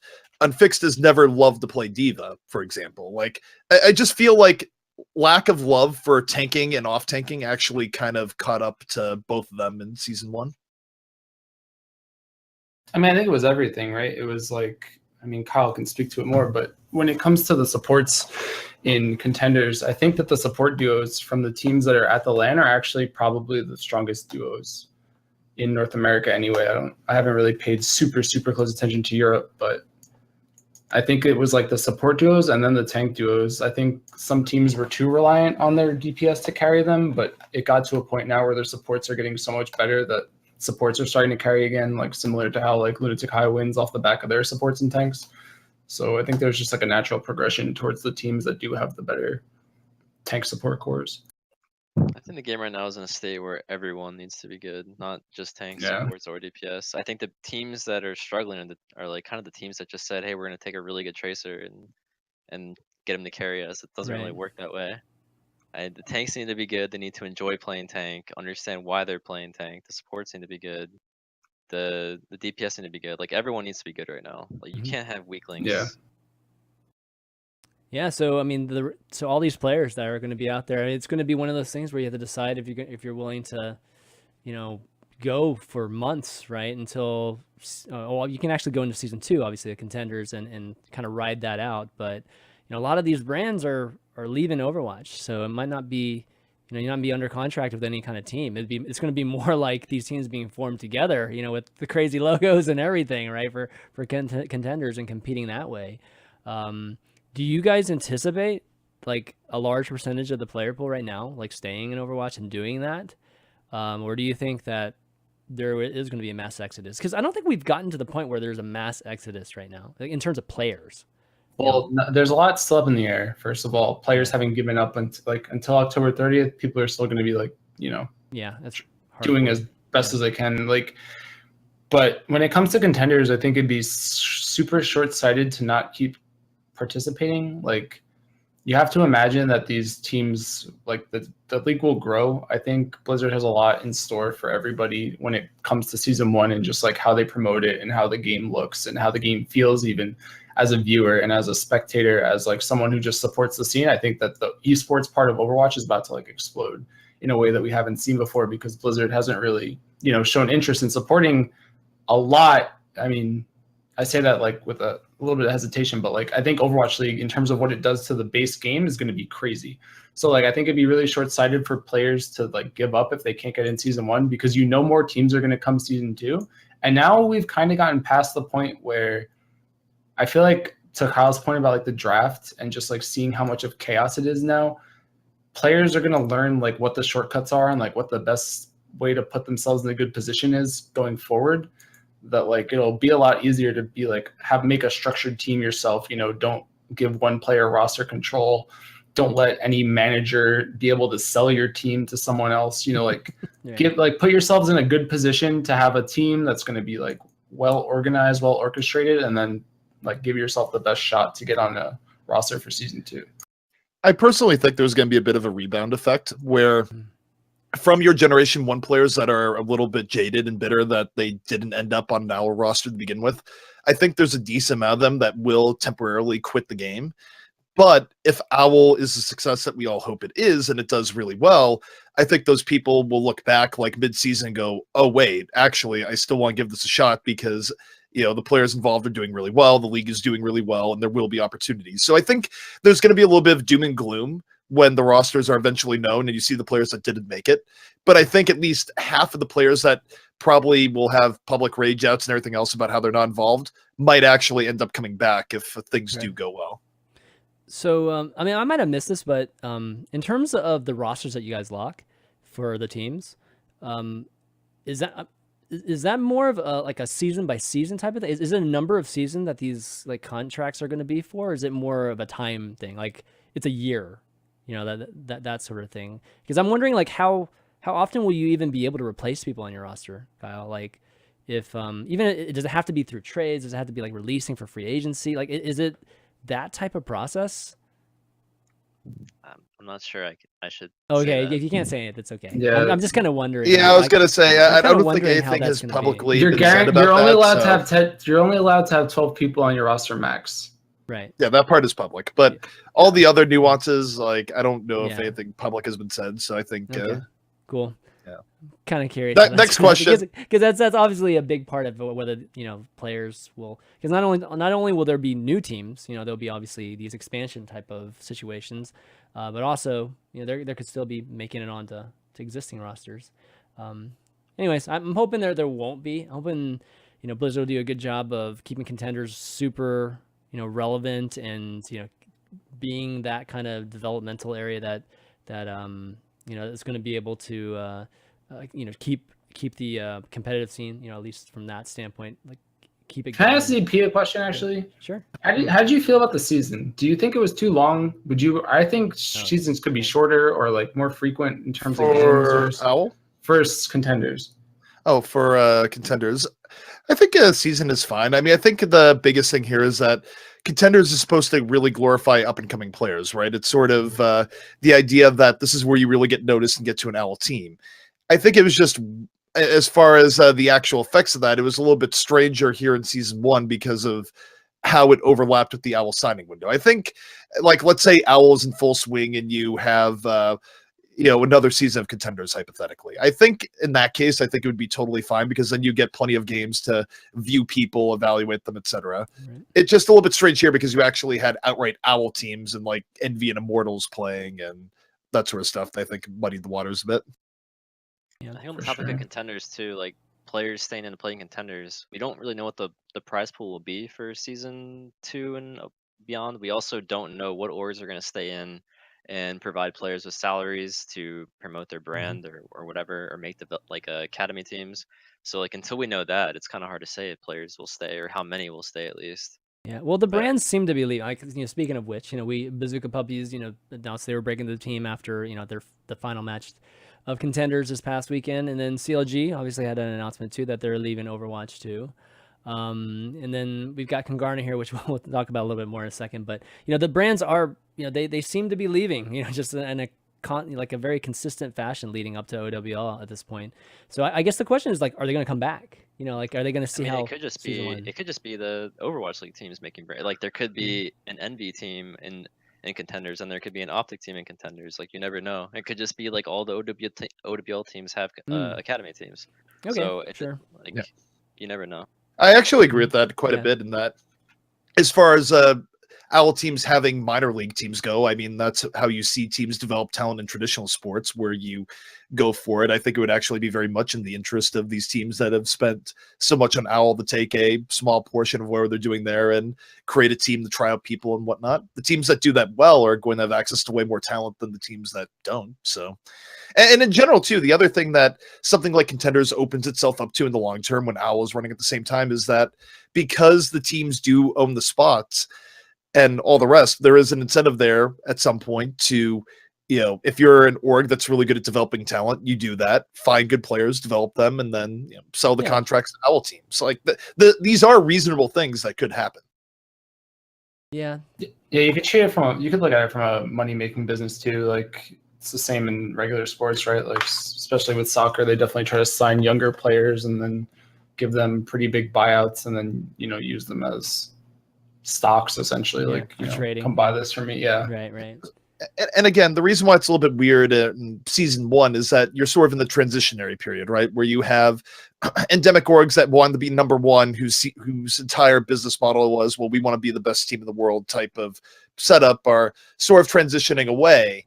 But eventually you'll have orgs that come in that transition and go, we want to develop talent and sell it to Owl teams or something like that. Like, I think that's actually something reasonable that could come about. It's just, there is a, 3 to 6 month transitionary period as that sort of stuff, as the old guard leaves and the new guard comes in.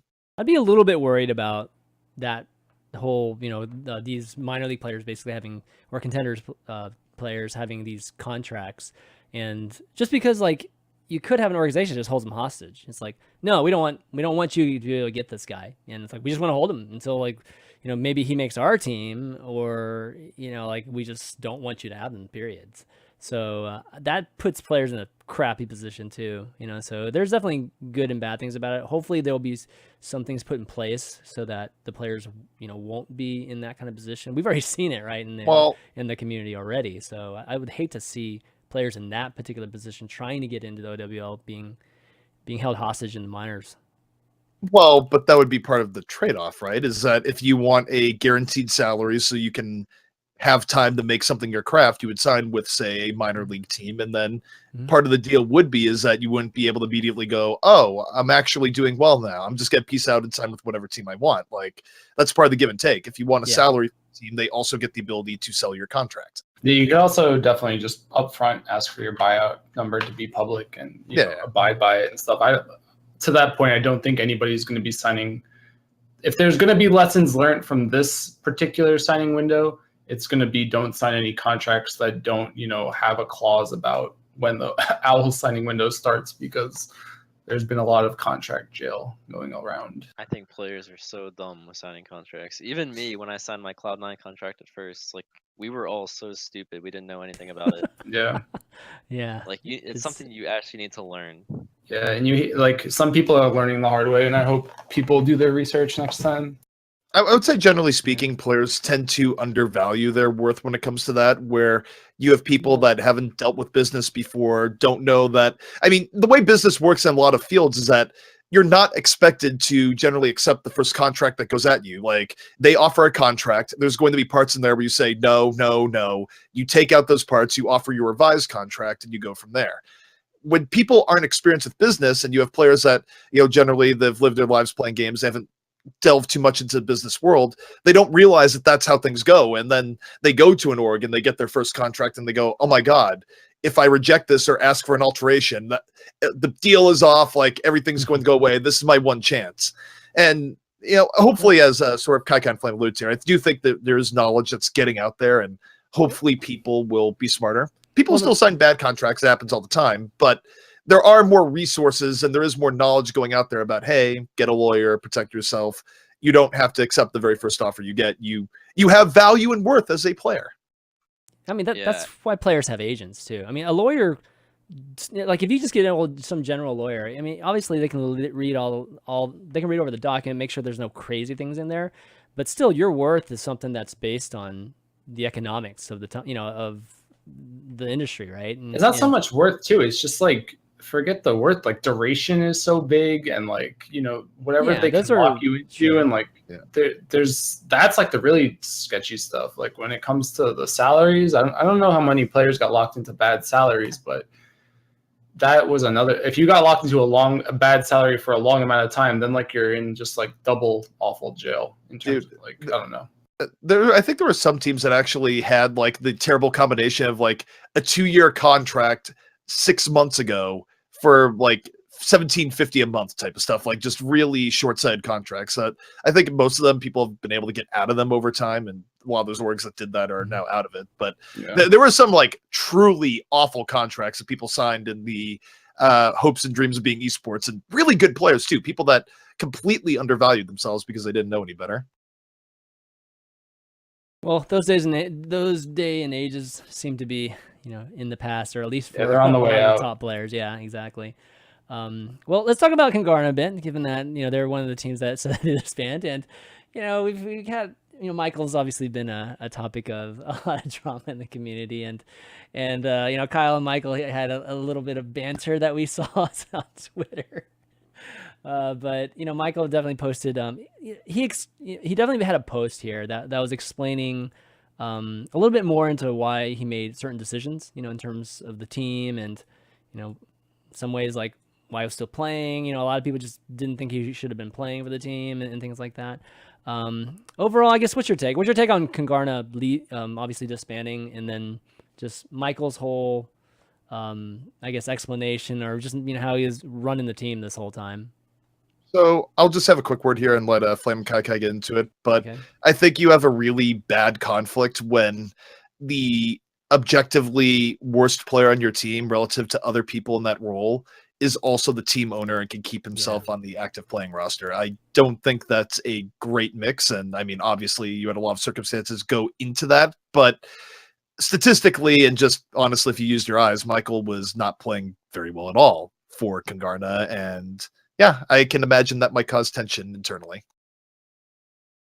Yeah, their whole team was actually like really good players except for Michael, so it's a shame. All right, it's true. I mean, who knows how far they could have gone without Michael? I think I'm not sure how true it is they held the team hostage. I don't really know. I don't really want to say something happened when I'm not 100% about it. Right. But I do know that he should not have been playing for that team. If he cared about the well-being of his team, and especially his team getting onto AL teams, he should have taken the hit, realized he's not getting on an AL team, let someone else come in, get them the playoffs, and then the rest of his team would have better chances themselves. That's what he should have done. The thing there too is like he also burned bridges, right? Is that there's a big need for staff for OWL teams, period. You need not only good players on rosters, but good analysts, good coaches, good people that can be resources for all of that. And if Michael wanted to do anything other than being a player, if there was tension behind the scenes and disagreements, I think he probably hurt his chances to do some of that stuff in the future. Fine. I don't know, man. This is like a tough one for me. Like I've talked about it a little bit because he did make that tweet longer about like, what his point of view was. And I don't want to say I sympathize with it, but like there was some legitimacy to what he was saying in terms of like, I want the players to at least pay me if they want me off the roster so that I can like own the roster from the shadows and then sell it. Because I definitely see the value there if he did actually believe in Kungarna as a brand and wanted to maybe get offers to sell the roster to other orgs, because obviously orgs were buying rosters. Like, I mean, Liquid bought out, or Liquid lost their slot, Envision bought it out. That worked out for them.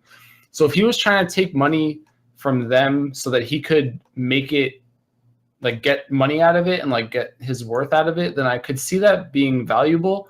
So I don't hate him for that part, or I don't see like the negative of that part, but I do think he was definitely just in a shitty situation. It was like, okay, I made this team, I got all these players, now they want to cut me, but it's my team. And then do I leave and give up everything that I've worked for, or do I, like try to get something out of it and sell the brand and sell the roster? So there's like two sides to it in that regard. I agree with Kyle that like he definitely underperformed the entire season, and there definitely was a lot of potential for that team if you replaced him. But I also wonder how much of that was also him underperforming, just knowing that he was constantly trying to like give himself a reason. Like his mental state must have just been awful because he's spending the whole season just thinking like, oh, if I screw up, this is just more ammo for me to get cut. Because that team beat C9 to get into this league. Like this team, he did look good on Tracer in season 0. And he looked good on Diva for a while too, even before they got Bishu on Alt Tank. So there is one thing I want to point out here, though, Flame. You're saying like get something for making the roster and otherwise, and that was a tough decision. So I think it's very straightforward and not necessarily the right approach in life to look at things from am I getting money out of this? I did this, etc. Because you're greatly undervaluing, or in this case, Michael, not you specifically, but like Michael, in that case, if that's how he was thinking, would have been undervaluing the price and power of the relationships involved there, where if there, is animosity between the Kungarna members, which, on the outside, it seems like there is, some of those players undoubtedly will be involved in OWL, whether it be as players, later on coaches, analysts, etc. Is the value of 5 to 10,000 or whatever it might have been that maybe he could have gone for the team slot long term, does that actually outweigh the monetary value that good relationships both with your own team and with the community at large could have brought him? Because it sounded like, again, I don't know everything, right? But it sounded like it wasn't 100% unanimous to get rid of him. It sounded like people like Baby Bay wanted to play with him. It sounded like a few people wanted to play with him. From my perspective, and this is like me thinking as a selfish like kid on a team, if his options were I don't play at all, or I try out, or like I show my stuff in these matches and do well and get an Overwatch League spot, then it seems kind of straightforward. And I think like more shady things have happened than someone like forcing themselves on a roster. Like he could hit the other side, you could say, is like he could have just sold the roster and just not even asked them for permission. Yeah, and like other teams did that to their players and they kind of just got away with it. And like no one really criticized them for it. So like there's like a weird, I don't know what the word is. Like he's obviously trying, he obviously tried to stay on the roster. It was probably not the right move, to your point, like from a PR standpoint or from like a relationship standpoint. But I don't think he did it maliciously. I think he did it selfishly, and also just like from it, like it seemed right to him in the moment. I don't know. Like I want Kyle to just drop the bomb because I want to drop bombs, but I sympathize a little bit with the person who put the team together and like wanted to, grow the brand, or wanted to, put himself in a good position, because he obviously wasn't in a good marketable position as a player, given how like he treated a lot of people on Twitter. I guess the Forest Kyle's here. As I do Chad not mind what he said to me on Twitter. I like shit talk. I've said this so many times. People on Reddit that are like, "Oh, KyKy always tells people to be mature, then he shit talks Michael." It's just like, no, I really like shit talk in video games. I think it makes the entire game, the competitive community, more interesting, more fun, etc. Obviously, there's limits. I don't think Michael really crossed any limits that hurt my feelings. I agree. Have your feelings been hurt in Overwatch ever? Not really. Okay, I was gonna say I feel like you'd be skin, man. I was gonna say I feel like you'd be a tough person to hurt feelings on. Like the whole too easy Reaver stuff was hilarious to me. That was like some of the highlights of beta. Like when Reaver jump shot too easy, Widow versus Widow, then he just types out too easy in match chat mid tournament. Stuff like that was just too good. But in terms of Kungarna qualifying for Contender Season 1 by beating C9, I think C9 was pretty broken at the time, which was obviously proven later on. I think that Michael he just should have never been on the team. Like I said, I don't know really what else to say about it. I mean, he said in his tweet longer that everyone on the team wanted to play with him except for Dogman, right? That's what his tweet longer said. But I find that hard to believe, because the rest of their team is looking for OWL teams. They want to get into OWL. So why do they want to play with someone that's holding them back? They might have felt loyal to him, though. Like, I don't know, getting them together, like Flame, you were saying, like, he put the team together, and there's some people that there's people who really like him, and like, I don't know him personally. I've never like spoken to him, but I know when I was talking to people going into Season 1, there were people who I thought would be coaches in Overwatch League. I don't know if they will be or not, but they were saying like, I would pick this guy up to be my hype guy. Like you pay him the minimum salary and just let him shit talk for you on Twitter. And like, he, apparently like he was like a very vocal person that like you kind of like, he brought something to the team that wasn't there, but like, I don't know. I don't know anything. I just think it's like, I think it's weird that he wanted to keep the roster to sell it, but like, we don't talk about the people who did wind up selling the roster and like boning their team anyway. So like, So you would hire Michael to be the Speedwagon of Overwatch, like the ultimate hype man. The Yeah, Flav like- of Like no, like you pay him to show up at like the Owl games, like at the studio, like in like a suit or something, just throwing jerseys into the crowd and like Oh my god! just wilding out, dude. So the mascot is what you're saying. Like, Isn't there like a Splice video with him in like a hot tub too? And after Like, like the seeing whole him, team was in a- after seeing him in a hot tub, I just can't even take him seriously anyway. I think there was. I think you are right. Oh There's my definitely a God. Splice hot tub video. Oh my god, you're right. That's crazy. Well, anyways, that's a little bit of drama, obviously, in our community, but definitely tough situation for him to be in. But overall, you know, Kungarna is disbanding. I think maybe season 2. We'll have to see what happens. But even if it is season 2, I think it'll be a completely different team. All right, moving on. Let's see. We're kind of like, I mean, we've spent a lot Also, of time ChanManV, like I've never seen the hot tub video. I think the chat would appreciate if you like. I played the can't hot find it tub now. video. I didn't have it like ready to go. Just I didn't know search it was a hot Splice tub. It's like Overwatch hot tub. yeah, like Yeah, Splice like Splice boot Over- I mean, camp. how Yeah, hard you is need. that? Okay, can, let me see can you this. find All this right, and let put it me on find stream it. right now? Let me Like, find it doesn't. Screw the plan. We're going off the rails right now. Hot tub video Hot needs to tub. happen. All right, let's see it. Let's see it. All right, I'll That was find back it. when I'm the voice of the Splice people had right now, balls. guys. I got you. Let me All right, get- I got it. Oh, You got it? Give me the link, dude. I don't have it yet. Drop it in chat. Here we Yeah, go. Here we go. Here we go. All right. I Oh linked my- it to him. Oh my god. Why aren't you in this video, dude? Flame, I'm expecting to see you in this video somewhere. I don't know, that was after me. That was like when they went to Boston and like they had actual okay, money and okay, stuff. okay. I'll just make sure this thing is not super loud or anything. Oh my god. All right. I can get in trouble showing this thing in Yeah, right? on behalf of Oh the my Overwatch God. Banned. Oh man. Seacrest Beach Hotel. What is this? Marketing. This is hype videos, man. This is all. Yeah, This is you an know, art form. scrims are going really well. Oh no! Oh What? my god. What? man. What is going on? Oh my god! I'm not gonna lie. We're preparing really hard for the league, right, guys? You get on Yeah, that for elliptical fun, yeah, machine. Yo, throw the ball. Foosball? Back to the hot tub. That's Back what we. to the hot That's what we tub. want to see. Brad's like massive farmer's tan with like you can see the white. He's still wearing the white beater in the hot tub. He's still wearing the white beater. Okay, well, that's Okay. the hot tub video, guys. I also Hopefully you have guys enjoyed questions that. about whoever Splice like social media manager was like. This is a good idea. This is a great idea. Let's Hey, just we're do still this. talking about it, aren't we? So clearly, it was a decent idea, at the very least. I think if it was on for a popular team, it would have blown up. And I Actually, think right.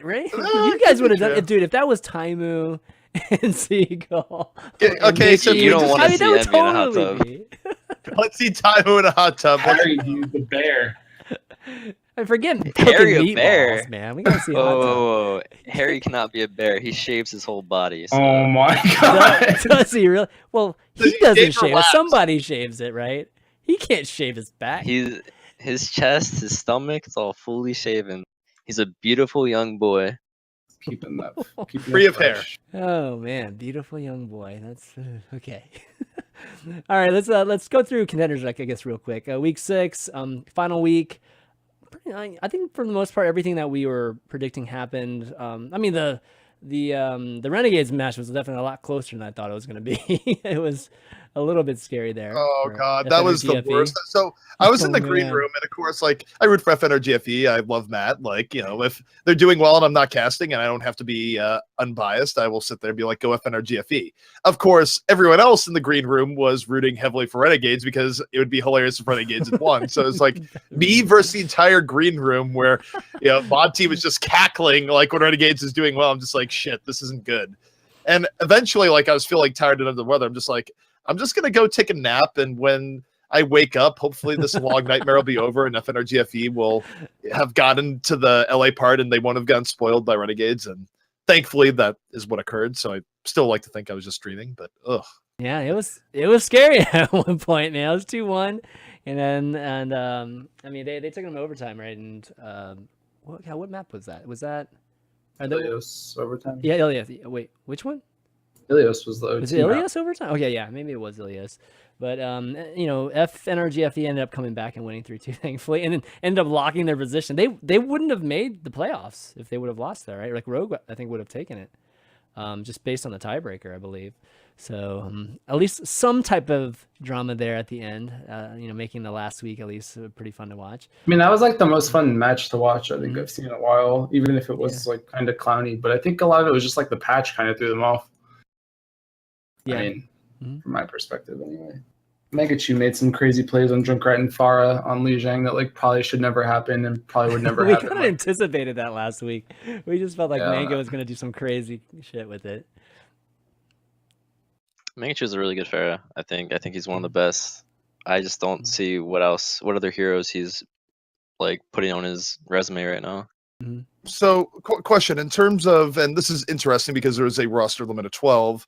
Would you consider, I'm not just saying Mangachu specifically, but just general concept, would you consider bringing on a one hero specialist when the hero is as unique as, say, Pharah, where you're just like, we're going into Oasis, we know we can run a Pharah in like 2 out of 3 stages or whatever, like it doesn't have to be Oasis, just whatever the format is. Would you ever consider bringing on a one hero specialist, or would they have to have a little bit more in the tank? No, I think Pharah only is not good enough. I think Pharah Junkrat would be like absolute minimum, but ideally you want Pharah Junkrat and Genji. Like they need to have all 3 of those options. In my opinion, at least. Like in my thoughts of how this game should be played. That's how I think. Okay, well, I guess looking over at the Europe results too. Europe was pretty much what was expected, I would say. No, I don't think any of these matches had a lot on the line, unless I have to look at the standings again. But yeah, so I mean, we've got the 4 teams from both sides, and the brackets actually established already. So we can take a look at the brackets real quick too. And you guys are gonna be playing FNRGFE. So how do you feel about that, Kyle? We were hoping to play Envision, but right. I mean, FNRGFE's they're a good team. I mean, I'm pretty close with Cool Matt. I think a lot of people know that now, especially from like World Cup and stuff. So it'll be exciting to see him and play against him on LAN. I actually think they could be our toughest competition there, simply because of LAN experience. Which another thing to note too about that is that we were actually, once we like, a big thing about going into the last week of playoff or the season was beating Rogue, because we thought that if Rogue makes it to LAN, they would be our toughest competition because of how experienced they are on LAN, which is it's a big deal. So once we were up though, like once we had already won and it was 3-2, I think Gibraltar, we kind of screwed around a little bit. Maybe we shouldn't have, but it is what it is. So to that point, and this is sort of throws it back over to you, and I'm curious here, is that obviously Misfits had somewhat of a collapse into the playoffs that went on in Season 0, where in Season 0, it's easy to forget, but Misfits, they were dominant throughout most of the group stages and then fell apart for one reason or another into playoffs. Now, they have revamped their roster. Upgrades like Logic's have been very significant. But now they're heading to LAN where some of their people like Swoosh and Logic's, though they played in events like World Cup, they don't have quite the experience that other people do. Do you think that a team like Giganti could surprise Misfits in the LAN portion of Contenders Finals? I think anything is possible. I think both teams are doing pretty good. I don't really know how they are matching up to NA teams right now, obviously, but I think Misfits looks above and beyond the rest of EU right now. Even though Gamers Origin almost beat them, if I recall correctly. Yeah, it was 3-2. I think that was kind of a fluke, because I think Misfits looks pretty fucking solid right now. Sorry. Yeah. F-bomb. No, it's all good, dude. Delete the VOD. Yeah, leave the VOD. Shut down everything. Yeah. No, yeah, I think Misfits is definitely the favorite going into it. I mean, besides being the #1 seed, I mean, they've been playing. You could say they're as dominant as you guys have been over in NA, but clearly you guys are better. But I think there's been like equivalent teams like in both sides. It's been kind of interesting this season. I think I don't know, this is probably unpopular, like harsh opinion, but I think that like to Kyle's point, I think like Envision, I don't think that EU is at the NA level right now on the whole. Clearly no. I think Misfits is definitely ahead. I think Giganti is definitely they can do it. You know, it's like I don't think Misfits is unbeatable. I don't think Misfits is like the phase of Europe. I think, or not the phase, the envy of Europe rather. So like I don't think that there's like a big gap or a noticeably large gap that's gonna need to be overcome. But I think Logix right now is looking like a top like 5 tracer world, and like that's giving them this massive edge that a lot of teams can't deal with, and like it's crazy. I think he's better than top 5 world. I think he's top 3 at least. Wow, that's awesome. That's probably fair. Yeah. So I guess like no chance for Cloud9 or 123 for any kind of upset here. Back. Like I'm curious to see what Cloud9 appears. We didn't even talk about Cloud9 picking up Kongdu Panthera, you know, in the news section. So, I mean, they're just like completely stockpiling players and teams at this point. So, you know, obviously the EU team's going to be completely different, but yeah, you guys envisioning any chance of an upset anywhere? No, I think everything's just gonna go FaZe beat Vision. Yeah. We beat FNRGFE, then we beat FaZe. And I think the same thing's gonna happen in EU. 1 beats 4, 2 beats 3, 1 beats 2. All right. Well, hopefully something happens. That's gonna be kind Someone can get sick. Someone could eat too many grapes. Yeah. Someone's headset could not be plugged in. We've seen it all. You know, there's always room for disasters on land. Exactly. It is ZP the could great give someone equalizer. the normal ZP flu that he always contracts. Okay, first of all, The no. Zika, the ZP. The last time I got Bias. sick at an event, H1ZP. H1Z. Flame. The last time I got sick at an event was MLG Vegas, and that was after the event and came from Taimu. Taimu was like this human biological weapon where he was like incubating this virus off of like hardly any sleep and tons of travel. And I got the sickest I've ever gotten in my life because of Taimu like running up and slapping me in the face and like holding me tight. Like I was just dying after that event. Slapping you in the face? Timon was the bartender at the after party. Oh, was he? Oh, so he was like rubbing his hands all over the glasses and stuff. Yeah, exactly. All right, so we got some questions here, and since we're going over some, let's just kind of cruise through these. So Jigson asks a question. I have a question to read out to the show. Can you give some insight about the day-to-day work of a caster? This is more for you, ZP. The day-to-day work for a caster and analyst. When you aren't actually casting, what are you doing?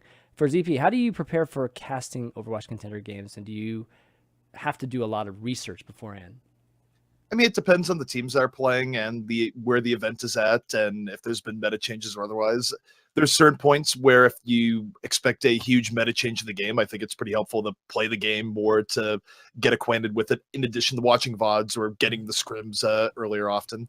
If the meta hasn't changed in a while and it's going to be a close game, I think it's pretty helpful to spend some time looking at stats, even though that's more the realm of analysts and all the rest. It can help to bring up certain elements in fights to explain why a team is doing X, Y, or Z, where you can talk about, well, we know he's done this because I've seen it, and also add in the stat, blah, blah, blah.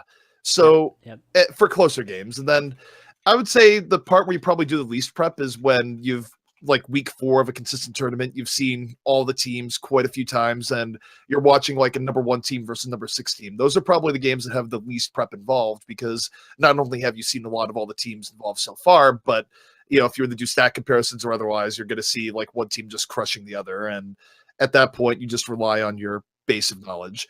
I will note that it is different between casting and analysis, where when it comes to analysis, no matter what, you want to spend quite a bit of time delving in the stats, making sure you can back up your arguments.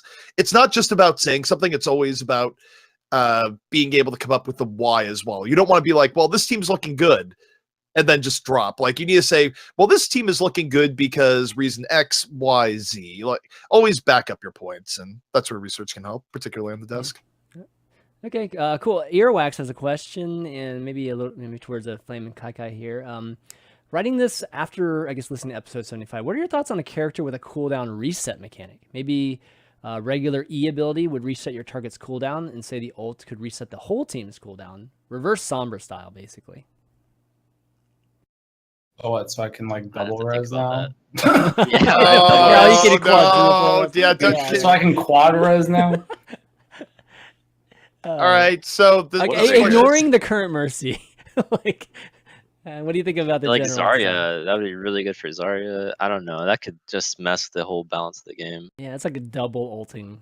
Like that's pretty powerful. Disgusting. I think the current state of Mercy just like ruins this question. It would have been a little bit more interesting before, but now it's just like, no, I'm good. I don't need this mechanic in the game right now. I think generally speaking, the ultimates are so powerful that this kind of ability just would be way too powerful, and nobody would ever not pick this character. Well, it depends on how good the gun is, you know, like what you're giving up for it. Like you have to give up a DPS for it, and then suddenly you don't have any damage, or you have to give up a support, you don't have any speed or something. I don't know. Like you can balance around it. I don't think that's the problem. It just hypothetically sounds like clowny. speaking, there's a character that does nothing else except for it gives you this ability. Just runs around and just does this. Would you play it? No. No? I don't Okay. think anyone would. Okay.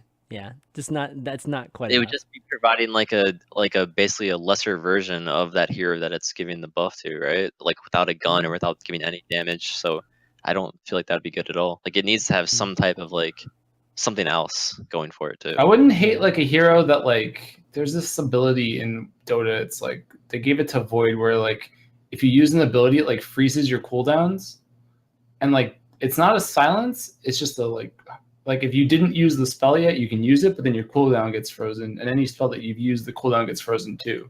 And it's like a couple seconds of just added time on your cooldowns. I think that's like a really cool ability that could be like an ult or just an ability, but like that's something that's probably it's like the opposite of what you're suggesting. But yeah.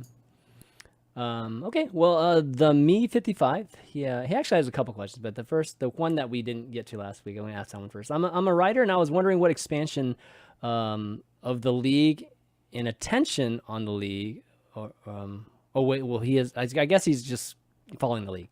What do you think a good way to break into the league? As I think each team in man, I could have sworn I read this question before. I'm not sure that's the case, given your. your 9.20. Yeah, I thought I had read this. Says, like, I'm just gonna call you out here. I don't think you read so this. I think so. His question is basically, what do you think is the best way to break into, creating content for the league? In terms of being a writer, or you can extend it even being just a content maker. You just gotta do it. Create content. Yeah, like it's actually it sounds so simple and it sounds so dumb, but like it's true. It's like you just gotta do it, and like it's gonna suck for a while, and people aren't gonna watch your stuff, or people aren't gonna care. But it's all networking, and it's all just doing it. And if you can't, like, I don't know. I mean, I'm I sure you've remember heard this. Flame asking that same question back in like. That's what I mean. That Exactly. is true. Yeah, and I told him, I was like, Oh, Flames, it's so start true. making content, That's start so analyzing true. VODs and putting it on YouTube, and he started Yeah. doing it. And now look at him. So it just shows that it works. Yeah, you just have to do it, and like you have to like get over the fact that like you're gonna be irrelevant for a while, and like no one's gonna give a shit for a while, and like It's true. So when it comes to casting, I know Hex and I, and I mean, it's so different than analysis, where I'm sure you've given the same advice out, Flame, now, and KyKy, you gave the advice to Flame, and so on and so forth. But we literally get asked by casters who go, look, I want to break into casting. What do I do? And we're just like, recast VODs. There's nothing stopping you right now from going through as an up-and-coming caster, grabbing a partner, muting like the Contenders VODs, the Apex VODs, whatever, and just recasting them and posting to Reddit and being like, hey guys, we're working as a caster team, give us your feedback. And just creating a long work product. Too often people get the idea where they won't do anything unless they get a unique opportunity, where for casting, they won't cast stuff unless it's them as the primary casters, or for analysis, they won't do analysis unless they're the primary ones doing analysis on a particular event. Just make content. So Like, I mean, you're totally right about just making. You have to make it. You have to have a you have to have something to like show people. So I think that part of it is not really what he was asking. I mean, he's a writer too, so it's hard to actually get writing out there as well. I mean, being a video maker might be easier in terms of that, just because the journalism sites right now are, I mean, where are you going to post that? I mean, it's like Twitlonger and. Just to interject, I think when you're trying to break into a scene, limiting yourself to one platform is really stupid. Like, even if you want to focus more on writing, you should be doing writing and making videos. yeah, I've been approached to do writing, and I have never done writing before. Yeah, but there are journalists who are just writers. I mean, I don't want to say that you Sure. have to do video. I mean, there are great But- writers like for ESPN and things that only Yeah, do but video. so let's talk about breaking into ESPN. You like definitely need some crazy networking, or your articles have to be really good. And your articles won't be really good unless people are reading them, and people aren't going to read them unless they like have a reason to. So it's hard right now, I would say, to be a writer coming in, and I know a lot of journalists would probably agree. But you do have to like at least make a Medium account, or you talk to somebody to get your stuff published, because Yeah. someone with So- like 100 followers on Twitter isn't going to get a lot of readers, and then they're not going to get hired by ESPN down the road. Like, you have to grow somehow. Or even Right, any of and the also organizations. just to, I mean, let's just clarify here too. I mean, you're saying, oh yeah, we need writers, like just just focus writing. You don't have to do the other stuff. That's such a ass backwards way to look at getting into it, because Well, in the end, I'm not the saying way you that want to either, go about but- but I you mean- need to go for all avenues. You can't just Yeah. focus on one thing. Like, yeah, maybe you can get into it if you do just one thing. Realistically speaking, the more content you put out there, like the better and more well-rounded you're going to be, A. And B is that we also live in a society right now where it's like much easier to get video content out there. So even if you wanted to do writing as your main thing, you would be incredibly well advised to also do videos, also like utilize these other mediums at the same time, and eventually maybe translate that to just writing. But if you only do writing to begin with, you are running into it with both hands tied behind your back.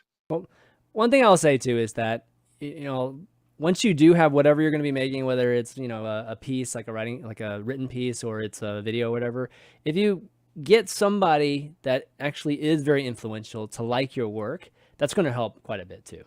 So I don't know, just whoever is very, very popular in the Overwatch community, if they love your work, they'll promote your work. And sometimes if it's just the right circumstances, that can just be enough, where all of a sudden you can build momentum, because it's all about just getting some kind of momentum. Once you have momentum, then you can build upon it. And then, you can, affect things maybe a little bit more yourself with whatever it is, your content or whatever. But to get started, that's the hardest part. Our hardest part is just moving the Well, meter. people, I mean, I will say that for me, I got in at at the right time, right? I got in as the casters were starting to get into it. So regardless of whether or not everything I said, which was right or not in the beginning when the game was new, it was my interpretation of it, right? So people needed something to listen to or learn from, and most of the casters wound up watching my content, and that was kind of my shoe-in, in that people like Monty were watching it, Doa was watching it, right. the CS casters that went to E-League were watching it, and they were giving me feedback. And then suddenly I had big journalists messaging me hey, this is good and I want to help promote you and stuff like that. So you have to get lucky, I guess. I mean, it's such a network heavy field. All of this is super network heavy. Luck though. I hate it when people just it's not luck, but it's timing and it's networking. Yeah. There's And definitely also hard some work. Yeah, it's hard, but there is definitely some you definitely want that extra push. You the timing was definitely right for me. It's definitely going to be harder for someone that's unknown to come into the analysis scene now. Not that the analysis scene is large, but you know what I mean. You have to find someone that's going to help you. So you think you can be on the desk type of things now that Blizzard are putting out. Yeah, we need to get an America's Got Talent desk. Well, I'll sit there with a button. And people might think I'm putting something on blast by saying this, but I'm just speaking in general here based on what we've seen, what people have had success. I think you have to know what you're trying to go for. There's a very different demographic if you're trying to make sort of YouTube clickbaity stuff and serious videos. The type of videos that Flame made, for example, were much more well respected by people looking to do serious desk work and whatnot than videos that are sort of are you bronze right now? Let us try and help you by doing blah, blah, blah. I mean, those videos have their place, don't get me wrong, but doing that's know your audience, right? Are you catering to the high end and trying to do OWL level stuff?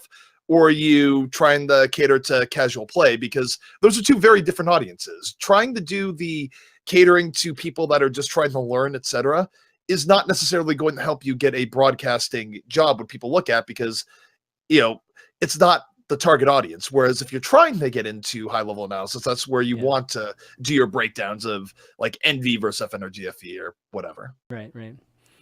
Okay, well, good questions this week. And again, if you guys have any other any questions for us for next week, go ahead and email those to theoverview@chanmanv.tv. and we'll get them. Hopefully, I'll read them a little bit better and like interpret them before we actually get on air. But why don't we do some shout outs now? We're gonna wrap up the show. We went over by a lot tonight, but we did get started a little bit later too, so maybe we didn't go over quite as much. But Kyle, man, thanks for coming on. It was great to have you on. We definitely need to have you on more. That's for sure. But yeah, you want to do any shout outs before you take off? Shout out to all of Envy sponsors and You're Dallas, supposed to have that the city list, of Dallas. dude. That is the lazy shout out right there, man. You're Dude, supposed to have that. they keep changing right now. They're changing a lot right now. Okay, give me a break. There's a lot of And changes. it might not even be his sponsors soon. You have to realize Yeah. that. Oh, Yeah. okay. Shout out to the city of Dallas and follow my Twitter at KyKy.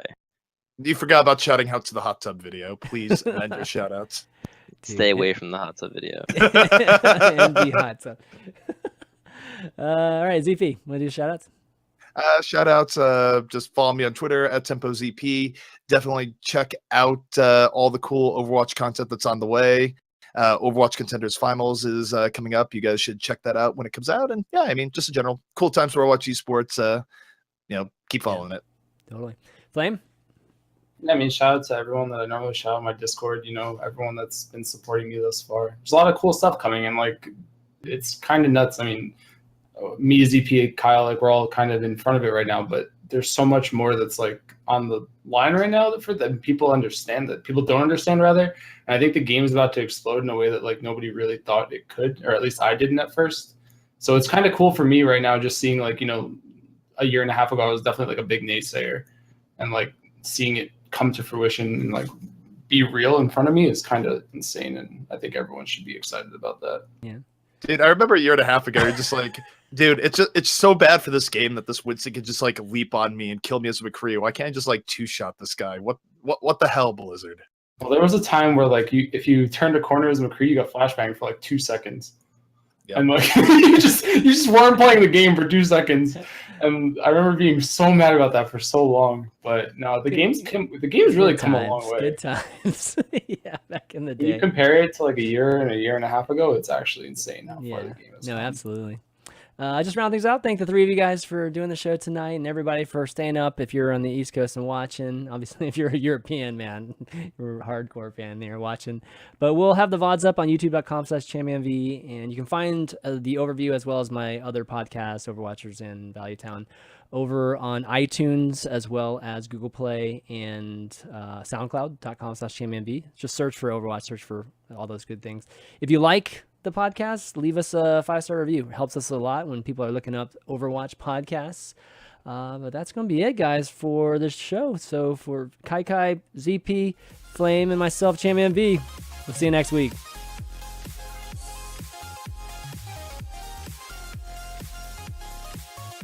Hot tub.